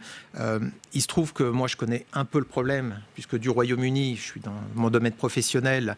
Dans l'édition, on voit bien que Amazon a absolument vampirisé tout ce qui est commerce de livres, de produits éditoriaux, et ça pose un vrai sujet, puisque ça, effectivement, ça crée une raréfaction des libraires. D'un autre côté, il y a d'autres avantages, et je peux vous dire qu'en termes d'éditeurs, dans mon domaine, tous ceux qui avant avaient cherché à le faire dans le domaine anglo-saxon avaient toujours échoué, et moi, si j'ai réussi, c'est aussi grâce à Amazon. Donc, l'un va avec l'autre, il n'y a pas de système idéal, il y a des plus et des moins à chaque chose. On peut faire une analyse, regarder, commenter. Après, est-ce qu'on doit interdire Amazon et le commerce en ligne? Ça, c'est un autre challenge. Oui, parce qu'il se trouve que cet après-midi, des militants écologistes ont bloqué un entrepôt d'Amazon, celui de Brétigny-sur-Orge. On va peut-être en voir des images. C'est le plus important de France. Il a ouvert il n'y a pas très longtemps. Et eux, ils dénoncent le projet de loi économie circulaire qui arrive donc à l'Assemblée après avoir été voté au Sénat, qui, selon eux, ne lutte pas contre les dégâts sociaux et environnementaux et de l'e-commerce. Brétigny-sur-Orge, Hervé Kempf, c'est aussi 600 CDI, là, en ce moment, et à terme, dans les 3 ans, 1000 CDI. Alors, le tableau est-il si noir? Faut-il à ce point lutter contre Amazon et l'e-commerce en général? Oui, tout à fait. Je confirme tout à fait l'étude de M. Mounir Majoubi, parce que Reporter, on a fait aussi une grosse enquête au printemps sur Amazon, qui confirme tout à fait. C'est pour ça que je reviens un petit peu en arrière. On n'est pas contre le commerce. Personnellement, moi, je ne suis pas contre le commerce, et je ne pense pas que les écologistes soient contre les commerces, ni même les commerçants. Ça a du sens, et vous l'avez très bien décrit tout à l'heure. En revanche, on détruit des emplois de la même manière que l'agriculture agro-industrielle détruit des emplois de paysans sans arrêt. De la même manière, ces grandes sociétés comme Amazon détruisent des emplois, plus un impact environnemental qui est extrêmement fort. Il y a non seulement Brétigny-sur-Orge, mais un nouveau projet du côté de Nancy, du côté de Lyon. Oui, parce que Amazon se développe. Voilà, et à chaque fois des entrepôts énormes de 18 hectares qui vont artificialiser le sol. Et puis Amazon, c'est une évasion fiscale absolument monstrueuse. C'est-à-dire les profits qui sont faits je simplifie un petit peu, en tuant une partie du petit commerce et en détruisant des emplois, va partir au Luxembourg, va partir au Delaware, et ça va être de l'argent qui ne va pas être réinjecté dans l'économie française. Peut-être un chiffre sur ce point. Je crois qu'Amazon, c'est à peu près le même chiffre d'affaires en France que le groupe Fnac Darty, et c'est 2 fois moins d'impôts payés. Yoann Petiot. Non, sur ça, pour le coup, c'est un point sur lequel on se rejoint. C'est-à-dire quand on regarde le modèle économique d'un pure player versus un magasin physique ou même une enseigne de distribution physique, on sait que pour faire le même chiffre d'affaires, il y aura 2 à 3 fois plus d'emplois dans le commerce physique que dans le commerce en ligne. Donc ça, c'est vrai. C'est-à-dire qu'en effet, et donc plus la part d'activité va sur le commerce en ligne, plus à contrario, comme on a moins besoin d'emplois pour faire du commerce en ligne, plus on en détruit dans le commerce physique. Mais comment on contrecarre un géant comme Amazon? le vrai enjeu, et c'est pas bon pour l'écologie, c'est pas bon pour le. Le vrai enjeu, c'est ce que monsieur disait, c'est que les uns et les autres aient des situations de traitement équitables, que ce soit au niveau fiscal, que ce soit au niveau environnemental, que ce soit au niveau des normes en général. Et sur le niveau fiscal, il y a encore un gros travail à faire, en effet, pour que chacun soit face aux mêmes règles. Donc ça, en effet, il y a un vrai problème, mais que ce soit, c'est un problème qui est plus large à celui de toutes les multinationales qui ont des techniques d'optimisation qui leur permettent de faire partir leur valeur ajoutée ou leurs bénéfices dans d'autres pays où ils sont taxés à des taux moins élevés. Mais le seul moyen de lutter contre Amazon, Flore Berlingen, c'est de conseiller ce soir à nos téléspectateurs d'acheter responsable, de consommer responsable, d'arrêter d'aller sur Amazon, par exemple. C'est le genre de conseil que vous auriez envie de délivrer? Alors, il y a des choses à faire sur le plan politique, législatif, etc., bien entendu. Mais en attendant, effectivement, à titre individuel, personnel, on peut décider de boycotter Amazon et d'autres plateformes, parce que ce n'est pas la seule non plus en cause. Et surtout, on peut décider de réduire sa consommation, ses achats de produits neufs. Déjà, première chose, se posant tout le temps la question systématiquement de savoir si on a besoin de l'objet ou si on a été finalement un peu pressurisé pour l'acheter.